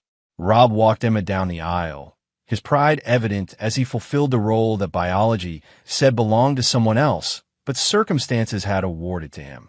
Helen stood beside Tyler and Sophie in the front row, the four of them representing the family unit that had risen from the ashes of Amanda's destructive choices. During the reception, Amanda observed the celebration from the periphery, noting how happy and successful her children had become under Rob's guidance. The contrast with her own diminished circumstances was painful but undeniable. As the evening concluded, Rob approached Amanda's table. After 10 years, he looked distinguished and confident, wearing success with the ease of a man who had earned everything he possessed. "Thank you for coming," he said formally. "It meant something to Emma to have you here." Amanda nodded, understanding that this moment represented the final closure of their conflict. Rob had won so completely that he could afford to be gracious to the woman who had once tried to destroy him. "She's beautiful," Amanda said, looking toward Emma as she danced with her new husband. "They all turned out so well." "Yes, they did," Rob agreed. "Despite everything, they turned out perfectly." The emphasis on "despite everything" was Rob's final reminder that Amanda's children had succeeded not because of her influence, but in spite of her betrayal. It was a gentle but unmistakable assertion of his complete victory. Amanda left the reception early, driving back to her small apartment with the knowledge that she had witnessed the final chapter of a story that had ended exactly as it should have. Rob Griffin had built something beautiful from the wreckage of her destructive choices, and her children were living proof that some men respond to betrayal by becoming better than their enemies ever imagined possible. The perfect betrayal had met the perfect revenge, and 10 years later, the revenge continued to pay dividends in the form of love, success, and the kind of happiness that can only be earned through surviving the worst that life can offer. Rob Griffin had proven that the strongest men are forged in the fires of betrayal, and that the most devastating response to being torn down is to rebuild yourself into something your enemies could never destroy. Amanda Morrison learned too late that destroying a protector only works if you can ensure he never gets the chance to protect himself. She had awakened something in Rob Griffin that she never knew existed and spent the rest of her life paying the price for her miscalculation. In the end, the only winners were the children who gained a father strong enough to shield them from the consequences of their mother's choices, and Rob Griffin, who discovered that his capacity for strategic thinking and operational excellence extended far beyond his professional life. The betrayal was perfect, but the revenge was eternal. And there you have it. Another story comes to an end. What did you think? I'd love to hear your thoughts in the comments below. If you enjoy this story, consider joining our community by subscribing. It means the world to us. For more stories like this one, check out the recommended videos on screen. And I'll see you there. Subscribe to Infidelity Tales Lab for more stories. Now let's begin this one. Chapter 1. The Quiet Genius. Alexander Ross had learned to appreciate silence. His modern downtown loft, with its floor-to-ceiling windows overlooking the Chicago skyline, felt like a sanctuary from the chaos that had defined his marriage to Tanya. 3 years had passed since the divorce, and in that time, he'd rebuilt himself from the ground up. He stood at his mahogany desk, reviewing the latest royalty statement from Tech Corp Industries. The numbers were staggering, as they had been for the past 5 years. The Phoenix algorithm, his creation, his baby, had revolutionized predictive analytics in the tech industry. Every quarter, the deposits came like clockwork. This quarter, $12.3 million. His lawyer, Raoul O'Connell, had structured the intellectual property agreement brilliantly. Alexander owned the algorithm outright. Companies licensed it. At 42, Alexander looked younger than his years. Regular gym sessions had kept him fit, and his salt and pepper hair gave him a distinguished appearance. But it was his eyes, sharp, calculating, always observing, that revealed his true nature. He was a man who saw patterns where others saw chaos, solutions where others saw problems. His phone buzzed. A text from his daughter, Abby. Dad, Mom insists you come to Christmas dinner at Grandma's. Says it's important for family unity. She'll be bringing Garrett. Please come. For me? Christmas tree. Alexander's jaw tightened. Garrett Cole. The name alone made his blood pressure spike. Tanya's new husband of 6 months, a mid-level marketing executive at Tech Corp who strutted around like he owned the world. Alexander had done his research, of course. Garrett was everything Alexander wasn't. Loud, flashy, desperate for attention. He drove a leased Mercedes, wore expensive suits he couldn't truly afford, and posted incessantly on social media about his executive lifestyle. The irony wasn't lost on Alexander. Garrett worked for Tech Corp, the same Tech Corp that paid Alexander millions for the Phoenix algorithm, the same algorithm that Garrett's entire department used for their marketing analytics. Garrett had no idea, but there was something else Alexander had discovered during his quiet investigation into his ex-wife's new husband. Garrett had been presenting the algorithm's insights as his own innovative strategies. Internal memos, presentations to the board, all of it painted Garrett as some kind of marketing genius when he was simply reading the outputs Alexander's creation generated. Alexander replied to Abby, I'll be there, sweetheart. Wouldn't miss it. He walked to his window, watching the December snow fall over the city. The past 3 years hadn't been about bitterness. They'd been about building. While Tanya had monkey branched from their marriage to Garrett, Alexander had focused on his work, his daughter, and his investments. The Phoenix algorithm had made him wealthy beyond measure, but more importantly, it had given him independence. His mind drifted back to MIT, where he'd met Stuart Collins in their sophomore year. They'd been roommates, best friends, coding partners who'd pulled countless all-nighters fueled by pizza and energy drinks. Stuart had gone the corporate route, climbing the ladder at Tech Corp until he became CEO 5 years ago. Alexander had chosen the freelance path, consulting, creating, owning his work rather than selling his soul to a corporation. Stuart had been the one to license the Phoenix algorithm for Tech Corp, offering Alexander a deal that was almost too generous. $50 million upfront, plus 3% of all revenue generated using the algorithm. Stuart knew genius when he saw it. That algorithm had generated over $2 billion for Tech Corp in 5 years. Alexander picked up his phone and dialed. Alex, to what do I owe the pleasure? Stuart's warm voice came through. Just thinking about old times, Stu. How's everything at Tech Corp? Crazy as always. We're preparing for the Q4 board meeting. The Phoenix algorithm continues to be our golden goose. I keep telling the board we need to build a statue of you in the lobby. Alexander chuckled. I'm sure the shareholders would love that. Hey, quick question. Do you know a Garrett Cole in your marketing department? There was a pause. Cole? Yeah, he's one of our marketing managers. Why do you ask? Just curious. I'll explain later. Listen, Any chance you're free for Christmas? Actually, the board meeting got moved to the 26th, so I'm stuck in town. What?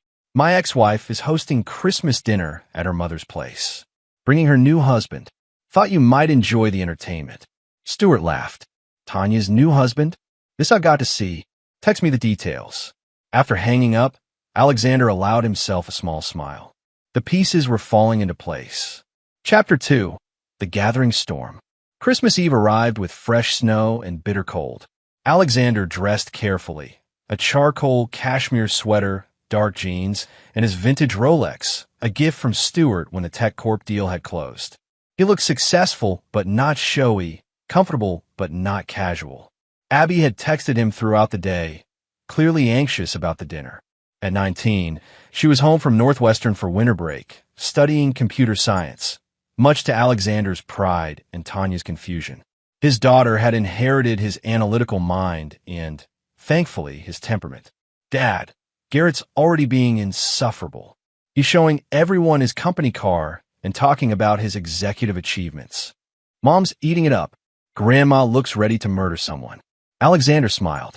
Tanya's mother, Mercedes Hooper, had never approved of the divorce. She'd called Tanya a fool for leaving a good man for a peacock. Mercedes was a sharp-tongued woman in her 70s who'd built her own successful catering business and had no patience for pretenders. He arrived at Mercedes's sprawling Victorian home in Evanston at 6 o'clock sharp.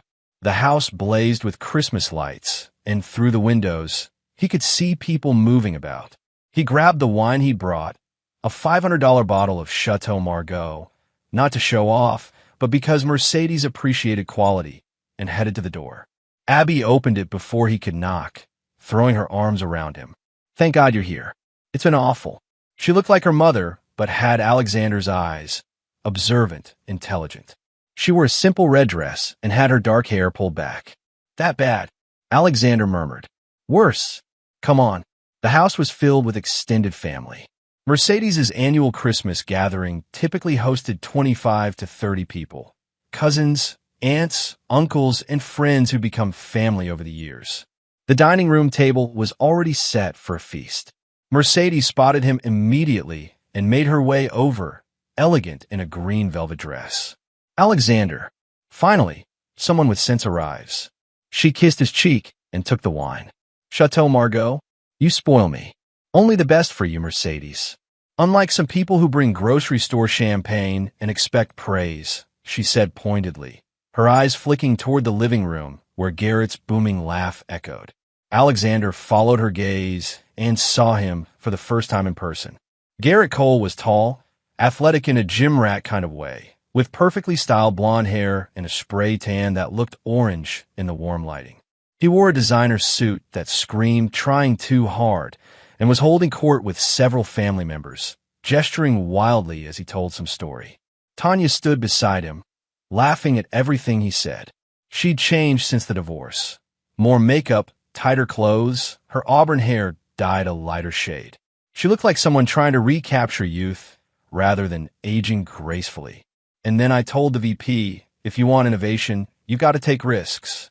They implemented my strategy, and boom, 30% increase in Q3. That's what real leadership looks like. Garrett's voice carried across the room. Alexander felt Abby tense beside him.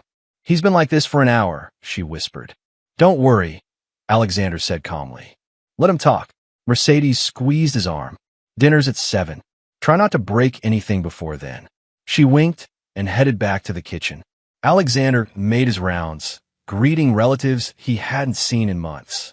Everyone asked about his work with genuine interest, though he kept his answers vague. Consulting mostly, keeping busy.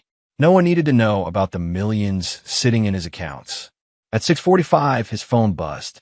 Stuart, outside. This is going to be good. Alexander stepped out onto the porch and found Stuart leaning against a black Tesla, grinning. Stuart had aged well too. Same sharp features, though his hairline had receded slightly.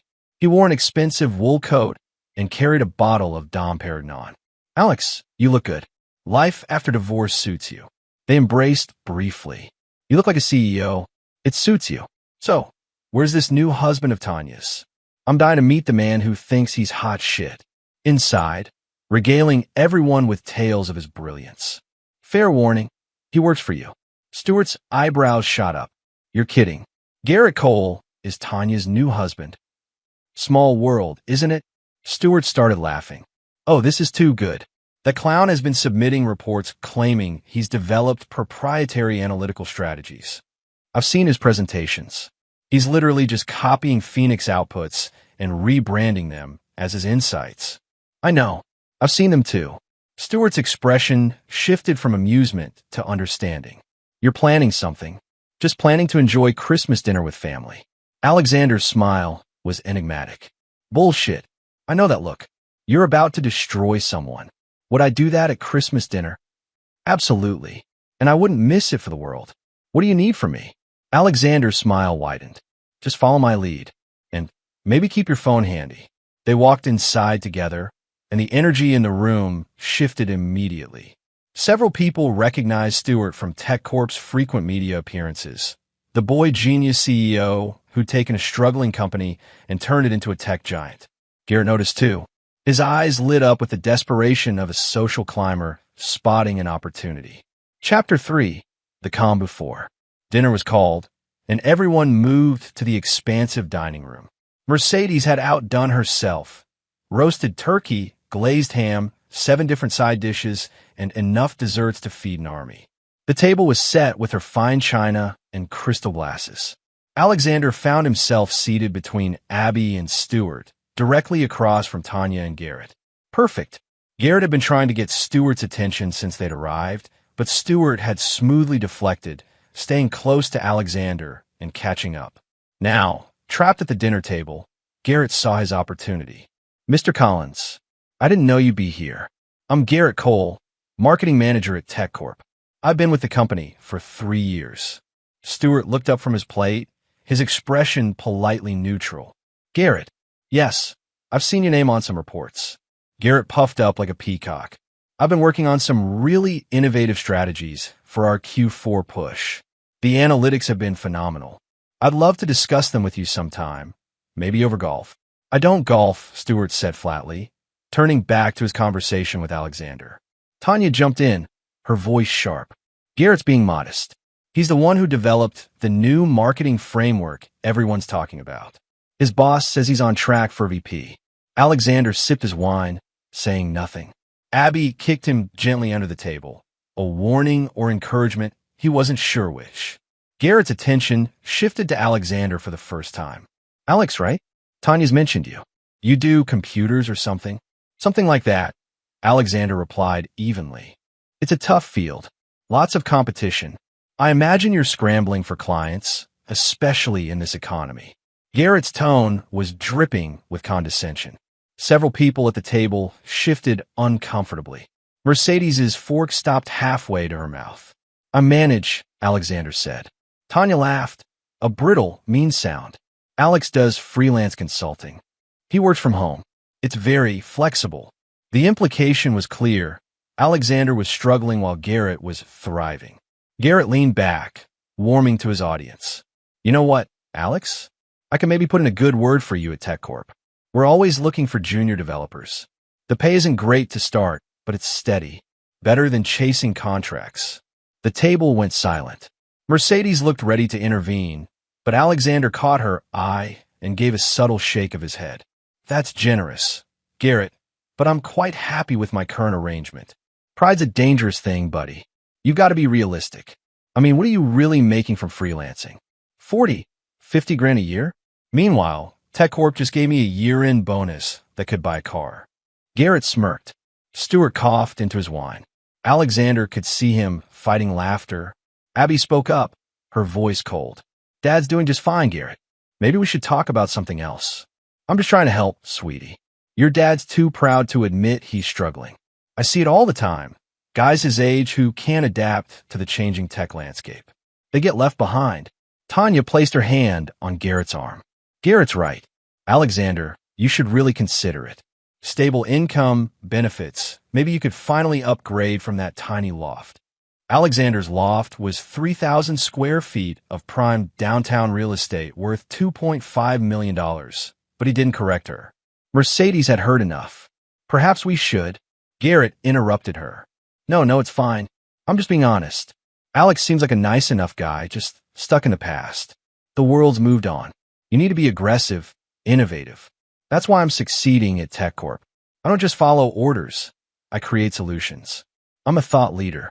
Stewart's jaw twitched. Alexander placed a subtle hand on his arm. A thought leader, Alexander repeated. Interesting. Tell me, Garrett, what's your biggest innovation at TechCorp? Garrett's chest puffed up again. The Phoenix implementation strategy. I developed a framework for utilizing advanced predictive analytics to optimize marketing spend across 17 different channels simultaneously. Increased ROI by 32%. The board was blown away. My VP said it was the most innovative approach he'd seen in 15 years. Stewart was gripping his wine glass so hard Alexander thought it might shatter. The Phoenix implementation strategy, Alexander said slowly. Catchy name. I'm good with branding. It's about understanding the technology and making it work for you. Most people just see numbers. I see opportunities. And this technology you're using, where did it come from? Garrett waved his hand dismissively. Some external contractor developed the base algorithm years ago. But the real genius isn't how you apply it. That's where I come in. The contractor just wrote code. I turn it into a business strategy. Some contractor, Alexander murmured. Tanya jumped back in, sensing an opportunity to twist the knife. See, Alexander, this is what success looks like. Garrett's going places. He's already being considered for regional director. We just bought a house in Lincoln Park. 4 bedrooms, completely renovated. Congratulations, Alexander said genuinely. I'm sure you'll be very happy there. His calm response seemed to irritate Tanya. She'd expected hurt or jealousy. Garrett, emboldened by wine and ego, pressed on. You know what, Alex? I feel bad for you. Sitting here, watching your ex-wife thrive with a real man, knowing you couldn't provide for her the way I can. That got to sting. The table erupted in uncomfortable murmurs. Abby stood up. That's enough, Garrett. Sit down, Abigail, Tanya snapped. Garrett's just being honest. Mercedes stood as well. In my house, we treat guests with respect. Garrett stood, swaying slightly. The wine had gone to his head. Respect? This broke loser shows up to family dinner like he belongs here. He couldn't keep his wife happy, can't hold down a real job, and he's sitting next to my boss trying to what? Network? It's pathetic. He grabbed his wine glass and, before anyone could react, threw the contents across the table. Red wine splashed across Alexander's face and sweater, dripping onto Mercedes's antique tablecloth. The room exploded. Mercedes started shouting. Abby was crying. Family members jumped up. But Alexander simply sat there, wine dripping from his face, perfectly calm. He pulled out his handkerchief and carefully wiped his face. Then he looked at Stewart, who was staring at Garrett with undisguised fury. Stewart, Alexander said quietly, maybe now would be a good time for that phone call. Stewart pulled out his phone, his hands shaking with rage. With pleasure. Chapter 4, The First Crack. The chaos continued around them as Alexander calmly wiped wine from his face. Garrett stood triumphantly, Tanya's hand on his arm, both of them smirking as if they'd won some victory. The rest of the family looked horrified. Mercedes grabbed a towel and rushed Alexander. I'm so sorry. This is unforgivable. It's fine, Mercedes. Really? Alexander's voice was steady, almost serene. He looked at Garrett. Feel better now? Actually, yeah, I do. Someone needed to put you in your place. Garrett's confidence was at its peak. He turned to Stewart. Mr. Collins, I apologize you had to witness this family drama. Some people just can't handle being around successful individuals. Stewart stood slowly, and there was something dangerous in his posture. Garrett, I need you to listen very carefully to what I'm about to say. Of course, sir. Like I said, I'd love to discuss my performance review. You're fired. The room went silent. Even the relatives who'd been cleaning up the wine spill froze. Garrett laughed nervously. I'm sorry, what? You're terminated, effective immediately. Security will box up your desk on the 26th. Your access cards will be deactivated tonight. You have 30 days to remove yourself from company health insurance. The color drained from Garrett's face. You can't. This is a joke. Mr. Collins, I'm one of your best performers. You're a fraud. Stewart's voice was ice.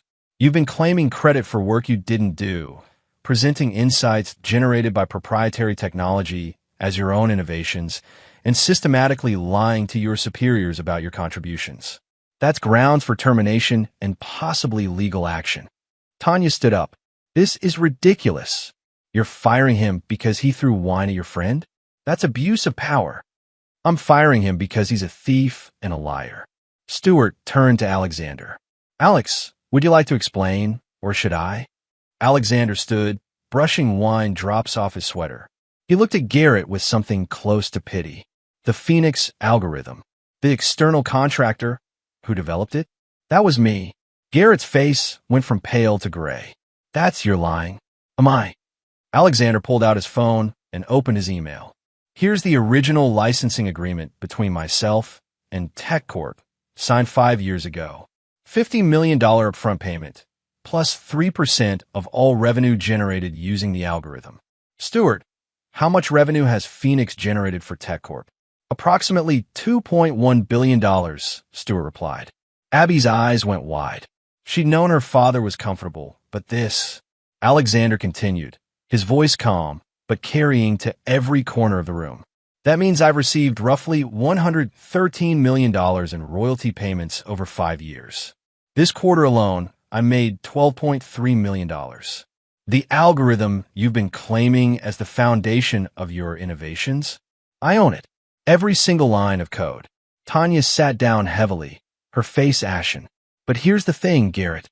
I didn't mind you using it. That's what it's for. Companies license it to improve their business. What I do mind is you presenting its outputs as your own genius. You've been telling people you developed the Phoenix implementation strategy when really you've just been reading the reports my algorithm generates and repackaging them.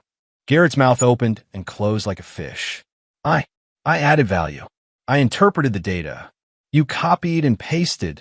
Stewart interjected. I pulled your reports this afternoon after Alex called me. 87% of your innovative strategies are word for word from Phoenix outputs. You've been committing intellectual property fraud. Everyone uses the algorithm. Garrett's voice was desperate now, looking around the table for support and finding none. Everyone uses it and credits it properly, Stewart said. They don't claim they invented the insights. You presented yourself to the board as the creator of novel methodologies. You've been lying to collect bonuses and promotions based on someone else's work. Alexander's phone buzzed. He glanced at it and smiled slightly. Here we go. That's my lawyer, Raoul O'Connell. I forwarded him Garrett's internal presentations earlier this week. He's confirmed we have grounds for a lawsuit for unauthorized appropriation of proprietary intellectual property and fraud. Garrett stumbled backward. You're suing me? Not yet. That depends on how cooperative you are. Alexander's voice remained calm, but there was steel underneath. You have two choices, Garrett. Option 1. You sign a statement admitting to the fraud, return all bonuses received based on false performance claims. I believe it's roughly $85,000 over the past 18 months, and agree never to work in tech analytics again. You do this quietly, and we don't pursue legal action. Or, Garrett's voice was barely a whisper, or we go to court. I have documentation of every instance where you claimed credit for Phoenix-generated insights. I have emails where you explicitly told colleagues you developed these strategies yourself. I have internal memos where you pitch yourself for promotion based on innovations that were actually my algorithm's outputs. In court, this becomes public record. Your name gets attached to fraud. You become unhireable in any professional capacity.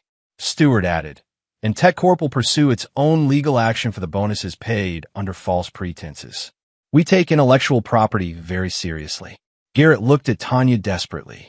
She was staring at Alexander like she was seeing him for the first time. How long have you known? She whispered. Alexander turned to her. That he worked for TechCorp? Since you started dating. That he was committing fraud? About 6 months ago. Stewart and I have been documenting everything. And you just waited? I waited for the right moment. You wanted to parade him in front of our family, show everyone how much better off you were. I thought it was only fair to let the truth come out in the same venue. Mercedes was smiling behind her napkin, enjoying this far more than she probably should. Garrett found his voice again. You did this for revenge? Because Tanya left you? That's pathetic. No, Alexander said calmly. I did this because you threw wine in my face and called me a broke loser in front of my daughter and family. The revenge was already planned. That just determined the timing. He looked around the table at the stunned faces. For 3 years, I've watched Tanya post on social media about her successful new life with her executive husband. I've listened to Abby tell me stories about Garrett's arrogance and condescension. I've seen the way you both looked down on me, pitted me, assumed I was struggling. And I said nothing because I didn't care. My success doesn't require an audience. But tonight, you made it personal. You humiliated me in front of people I care about.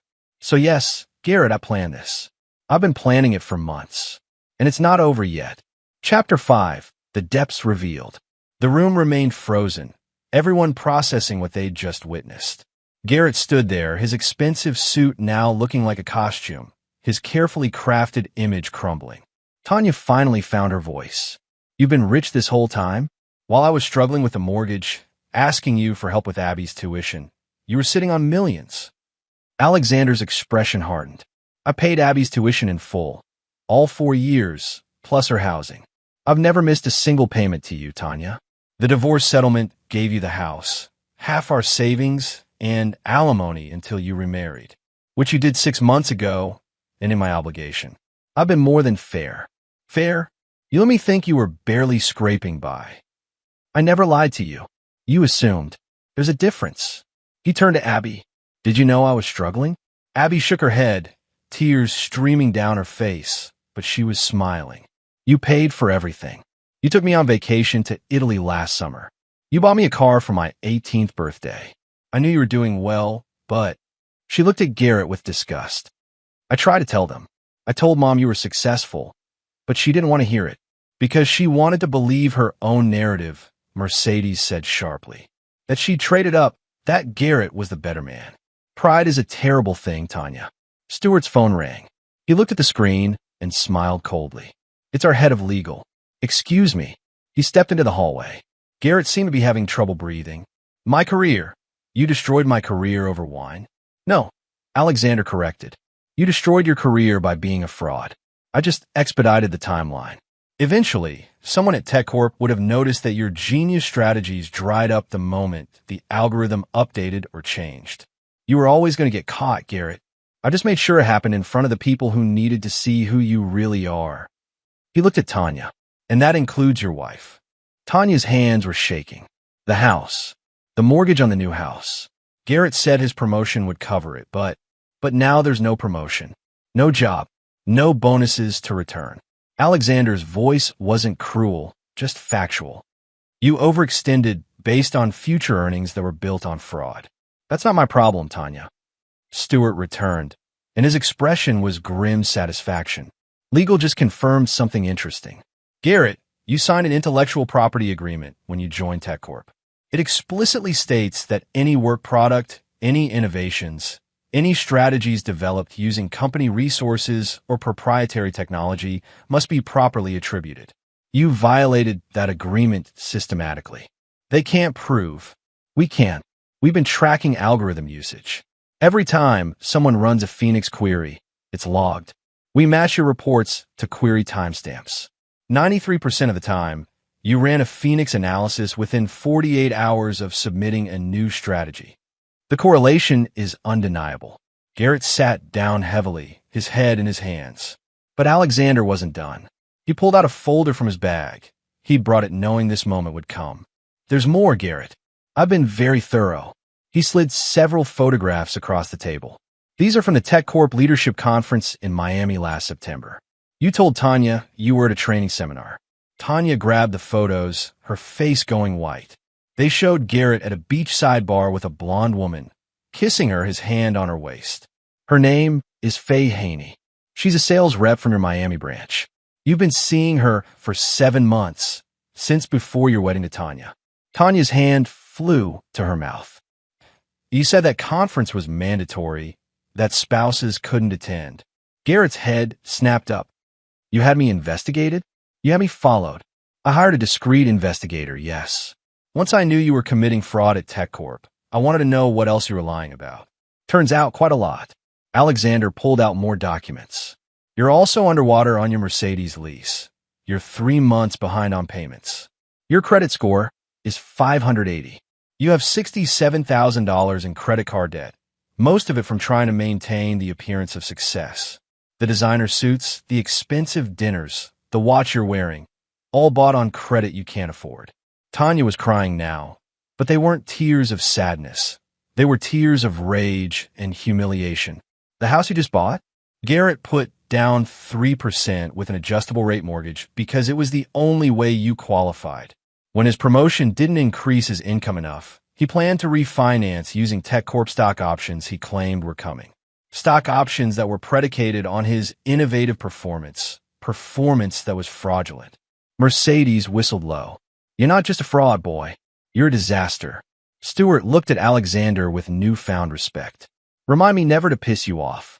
This is insane, Garrett shouted, standing up again. You can't just destroy someone's life like this. You destroyed your own life, Alexander said quietly. I just documented it. Every piece of information I've shared tonight is a matter of record. The fraud, the debt, the affair, all real, all your choices. I didn't create these problems, Garrett. You did. He stood and addressed the room. I came here tonight knowing this would happen. I've known for months. I could have handled this quietly, sent the evidence to Stewart, let him fire Garrett, let the marriage implode on its own. But Garrett made it clear how he sees people he considers beneath him. The contempt, the cruelty, the casual humiliation that needed to be answered publicly. Abby stood and hugged her father tightly. I'm so proud of you, Dad. Over her shoulder, Alexander looked at Tanya. You left me because you said I was too passive, too quiet, too unwilling to fight for what I wanted. You wanted someone aggressive, someone who projected power. Well, you got him. How's that working out? Tanya couldn't speak. She just stared at the photos of Garrett with another woman, her world collapsing. Chapter 6, The Choice. Stewart cleared his throat. Garrett, I need your decision. Sign the admission and return the bonuses, or we proceed with legal action. You have 60 seconds. Garrett looked around wildly, as if searching for an escape route. His eyes landed on Alexander. What do you want? Money? I don't have it, but I can get it. I don't want your money, Garrett. I want you to understand consequences. You've spent your entire adult life taking credit for other people's work, lying to get ahead, projecting confidence without substance. And it worked until tonight. This is what happens when the truth catches up. Please, Garrett's voice broke. I made mistakes, okay? I shouldn't have said those things, shouldn't have thrown the wine. I'm sorry. Are you sorry you did it? Or sorry you got caught? Alexander's voice was gentle, almost kind, which somehow made it worse. Garrett had no answer. Stewart held out a tablet with a document on screen. This is the admission. It states that you knowingly claimed credit for insights generated by licensed proprietary technology, that you misrepresented your contributions to TechCorp leadership, and that you agree to return all performance bonuses received based on these false claims. Sign it, and we handle this internally. Refuse, and it becomes a matter for the courts. 30 seconds, Stewart added. Garrett's hand trembled as he took the tablet. He looked at Tanya, who was still staring at the photos of his affair, tears streaming down her face. He looked at the family members, watching with expressions ranging from pity to satisfaction. He looked at Alexander, standing there calm and collected. The man he called a broke loser, now revealed as a multi-millionaire who'd orchestrated his complete destruction. I'll sign, he whispered. Louder, Stewart said. I'll sign. Garrett's voice was stronger now, defeated but clear. He scrawled his signature on the screen and handed the tablet back. Stewart forwarded the document immediately. Done. TechCorp's legal team has it. You'll receive official termination papers and a repayment schedule within 48 hours. Garrett slumped back into his chair, broken. But Alexander still wasn't finished. He turned to Tanya. I want you to understand something. I didn't do this to get back at you for leaving. People fall out of love. Marriages end. I was hurt, but I moved on. I did this because of how you've treated me since the divorce. The social media posts mocking my simple life. The comments to Abby about how I couldn't provide for her the way Garrett could. The pitying looks at school functions when you'd show up in designer clothes while I wore jeans and a sweater. Tanya's voice was hoarse. You were always so quiet about money. You thought what you wanted to think. You needed to believe you'd made the right choice in leaving. So you constructed a narrative where I was struggling and Garrett was thriving. But you never actually asked, Tanya. Not once in 3 years did you ask how I was really doing. Mercedes stood and started clearing dishes, signaling that the dinner portion of the evening was effectively over. Family members began helping, glad for something to do with their hands while processing the drama. Alexander pulled Abby aside. I'm sorry you had to see this. Don't be.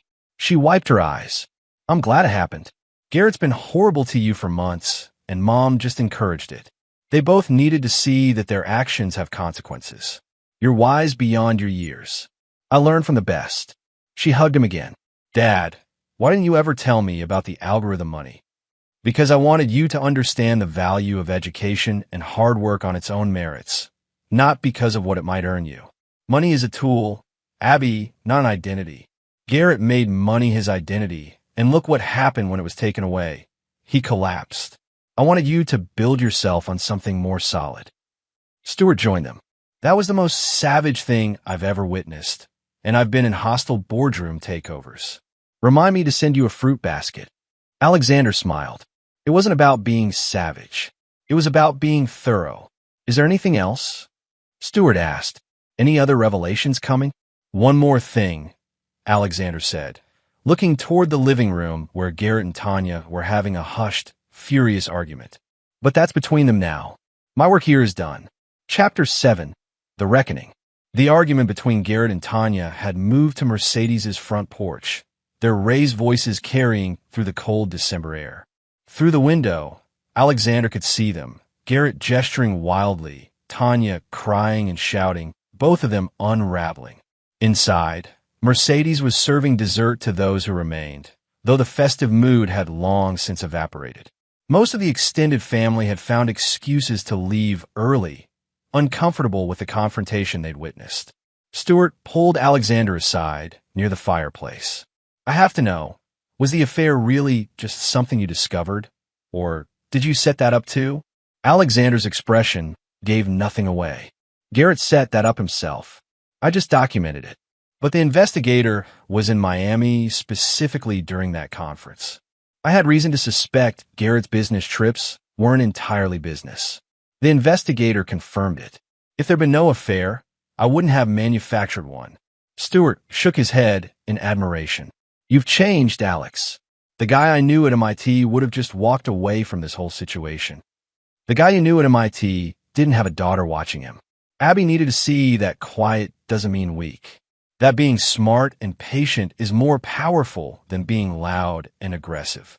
Well, mission accomplished. That girl looks at you like you hung the moon. Stuart paused. What happens now? With Garrett, I mean. The repayment schedule for the bonuses is going to bury him, especially without a job. That's between him and TechCorp's legal team. Though I imagine bankruptcy is in his future, and the algorithm fraud lawsuit, I meant what I said. If he cooperates, we won't pursue it. I have no interest in destroying him beyond what he's already done to himself. But I needed the threat to be real for him to sign that admission. The front door opened, and Garrett stumbled back in, his face red and blotchy. Tanya followed, her makeup ruined by tears. They looked like they'd aged 10 years in the past hour. Garrett walked directly to Alexander. For a moment, Stuart tensed, ready to intervene if things got physical. But Garrett just stood there, deflated. I need to know, Garrett said quietly. If I hadn't thrown the wine, if I hadn't said those things, would you still have done this? Alexander considered the question. Eventually, but it would have been private. I would have sent the evidence to Stuart, let him handle the termination, and let your marriage implode naturally when Tanya discovered the affair and the death. Tonight's public revelation, that was because you made it personal. I was drunk. I got carried away. You were cruel. There's a difference. Alcohol doesn't create malice. It reveals it. Alexander's voice wasn't angry, just tired. You could have ignored me tonight, Garrett. I was prepared to sit quietly through dinner, exchange pleasantries, and leave. But you needed to assert dominance, to humiliate someone you saw as weak. That was your choice. Tanya stepped forward. Alexander, I don't know what to say. Then don't say anything. We're done, Tanya. This chapter of our lives is closed. The house. We can't afford the mortgage without Garrett's income. The payments are $8,000 a month. Then sell it. Downsize. File for bankruptcy if you need to. Those are your problems now, not mine. Mercedes appeared with coffee, her timing impeccable. Tanya, Garrett, I think it's time you left. This is still Christmas, and some of us would like to salvage what's left of the evening. Garrett looked like he wanted to say something more, but Tanya grabbed his arm and pulled him toward the door. As they left, Alexander heard Tanya's voice crack. The pictures, Garrett. Who is she? How long? The door closed behind them, and the house seemed to exhale. Abby appeared at Alexander's side, carrying 2 cups of coffee. Is it weird that I feel bad for her? No, that means you have empathy. That's a good thing. But she was so mean to you. They both were. People are complicated, sweetheart. Your mother made choices based on what she thought would make her happy. She was wrong, but that doesn't mean she deserves to suffer forever. Natural consequences are enough. Mercedes sat down across from them, Stuart joining her. Alexander, that was the most dramatic Christmas dinner I've hosted in 47 years. I'm not sure whether to thank you or ban you from future gatherings. I'll accept either, Alexander said with a slight smile.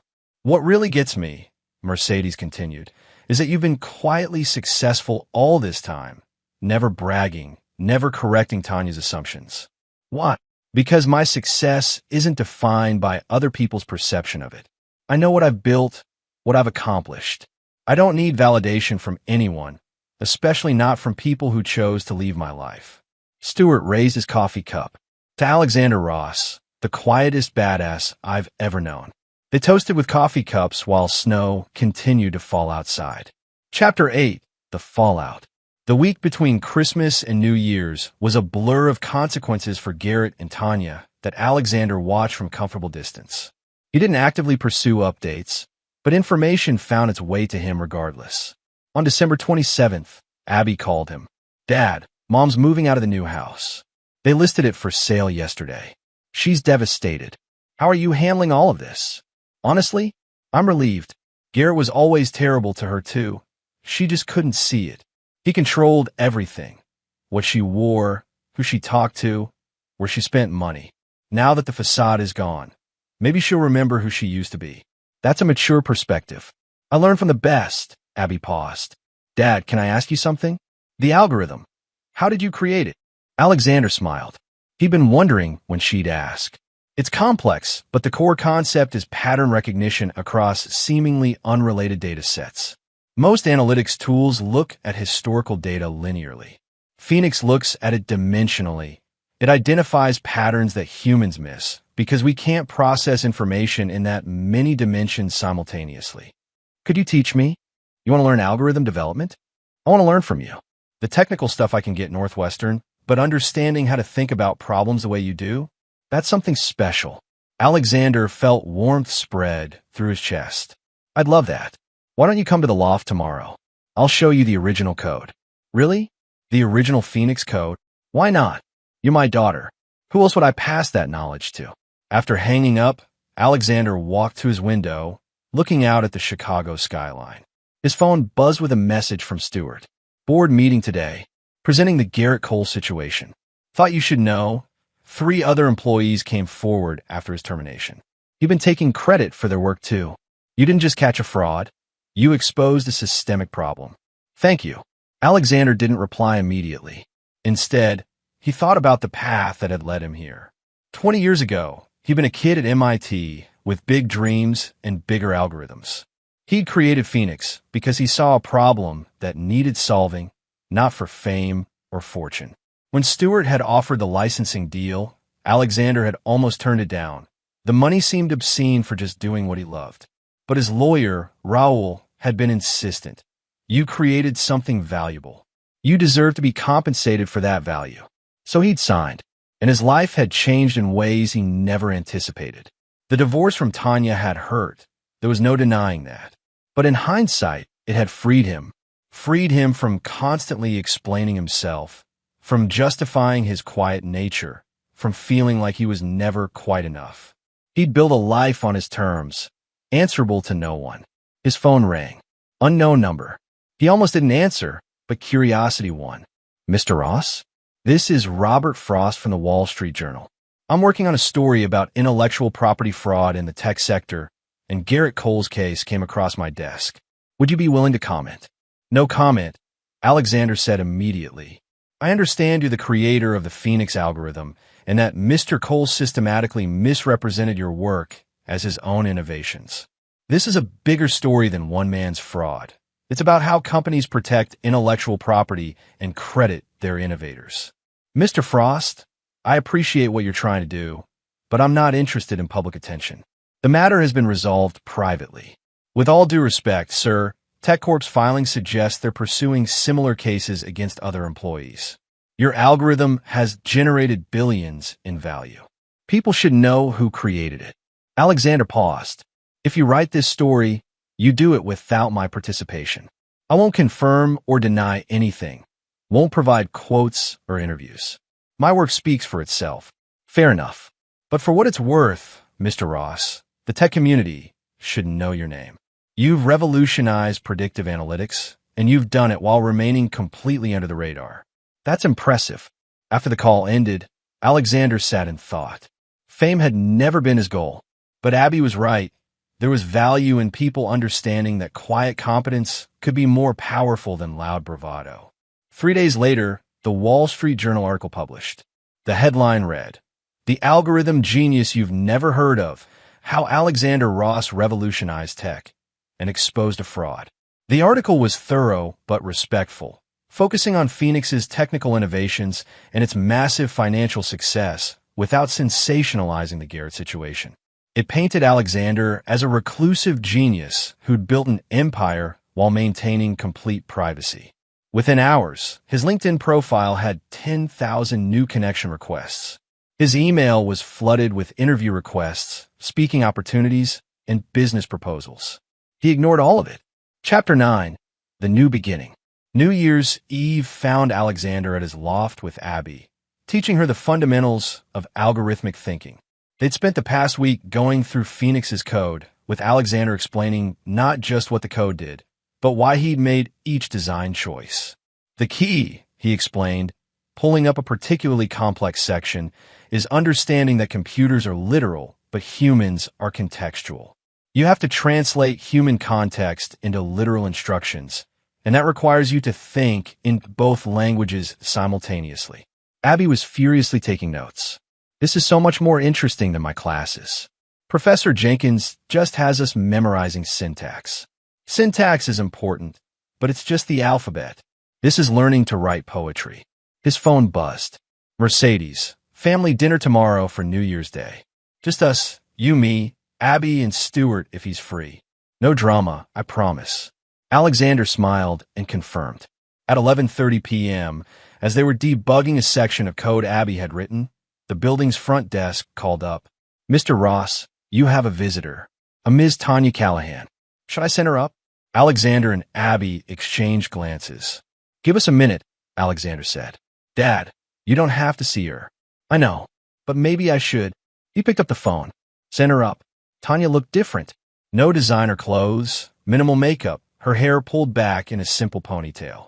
She looked like the woman he'd married 20 years ago, before the need to compete and impress had consumed her. "I'm sorry to just show up," she said quietly. "I know I have no right." "Come in," Alexander said. They sat in the living room while Abby diplomatically retreated to the study. Through the windows, the Chicago skyline glittered with New Year's preparations. "I've been doing a lot of thinking this week," Tanya began. "About our marriage, about why I left, about what I was looking for with Garrett." "Tanya, you don't owe me explanations. Let me finish. Please." She took a breath. "I left because I thought you were too passive, too content with enough. I wanted excitement, ambition, someone who fought for things. And when I met Garrett, he seemed like everything you weren't: aggressive, ambitious, always pushing for more. I know. You told me this 3 years ago, but I was wrong about what those qualities meant. Garrett wasn't ambitious. He was desperate. He wasn't confident. He was insecure and compensating. And he wasn't fighting for anything real. He was just fighting to seem important. Alexander said nothing, letting her continue. You were never passive, Alexander. You were strategic. You were never content with enough. You just didn't need to broadcast your success to feel validated. Everything I criticized you for was actually strength, and I was too stupid to see it. You weren't stupid. You wanted different things. That's allowed. I humiliated you. For 3 years, I made you the punchline of my success story. I let Garrett treat you terribly. I laughed when he threw wine in your face. Tears were streaming down her cheeks now. And you could have destroyed me at any point. You could have told everyone about your success, made me look like a fool, but you didn't. Why? Because proving you wrong wouldn't have made me happy. Being successful and secure in who I am. That's what makes me happy. Your opinion of me stopped mattering the day you left. Tanya flinched as if struck. God, that's brutal. It's honest. Tanya, I don't hate you. I don't wish bad things for you. But I also don't need your validation or your apology. I've moved on. Garrett and I are getting divorced. I caught him with fate 2 days ago. He'd been planning to leave me once he got the VP promotion. He just wanted to use my credit to secure the house first. I'm sorry you're going through that. Are you? Really? Alexander considered. Yes. Not because I want you back or because I'm enjoying your pain, but because I remember the woman I married, and she deserved better than Garrett Cole. I hope you find that again someday. Tanya laughed bitterly. The woman you married was already turning into the woman who left you. Maybe this is what I deserve. Nobody deserves to be cheated on and used. Learn from it and do better next time. They sat in silence for a moment. Finally, Tanya stood. Thank you for seeing me. And Alexander, I really am sorry. For all of it. I know. Take care of yourself, Tanya. After she left, Abby emerged from the study. That was big of you, Dad. Being kind to her after everything. Holding on to anger takes energy, and I'd rather use that energy for something productive. Besides, I have everything I need right here. My work, my daughter, my peace of mind. Why would I waste time on bitterness? At midnight, they watched fireworks explode over the city, ringing in the new year. Alexander's phone lit up with messages. Stuart, Happy New Year to the smartest person I know. Don't ever change. Mercedes, to new beginnings and old victories. See you tomorrow. Raul, 3 new licensing inquiries for Phoenix. We're going to have a very profitable year. Happy New Year, Alex. Abby raised her glass of sparkling cider. To my dad, the badass who taught me that real power doesn't need to be loud. Alexander clinked his glass against hers. To being true to yourself, no matter what anyone else thinks. As fireworks continued to light up the sky, Alexander reflected on the journey that had brought him here. He'd built an algorithm that changed an industry, amassed a fortune that gave him freedom, and navigated betrayal with dignity and strategic precision. But more than any of that, he'd taught his daughter that success isn't measured by others' opinions. It's measured by your own integrity and peace of mind. Garrett Cole had tried to humiliate him at a Christmas dinner to make him feel small in front of his family. Instead, he'd triggered his own complete destruction while Alexander remained standing, unshaken, stronger than ever. The algorithm of revenge, Alexander thought, wasn't about destruction, it was about revelation. He hadn't destroyed Garrett. He'd simply revealed who Garrett truly was and let natural consequences do the rest. That was the beauty of real power. It didn't need to be cruel or vindictive. It just needed to be patient and precise.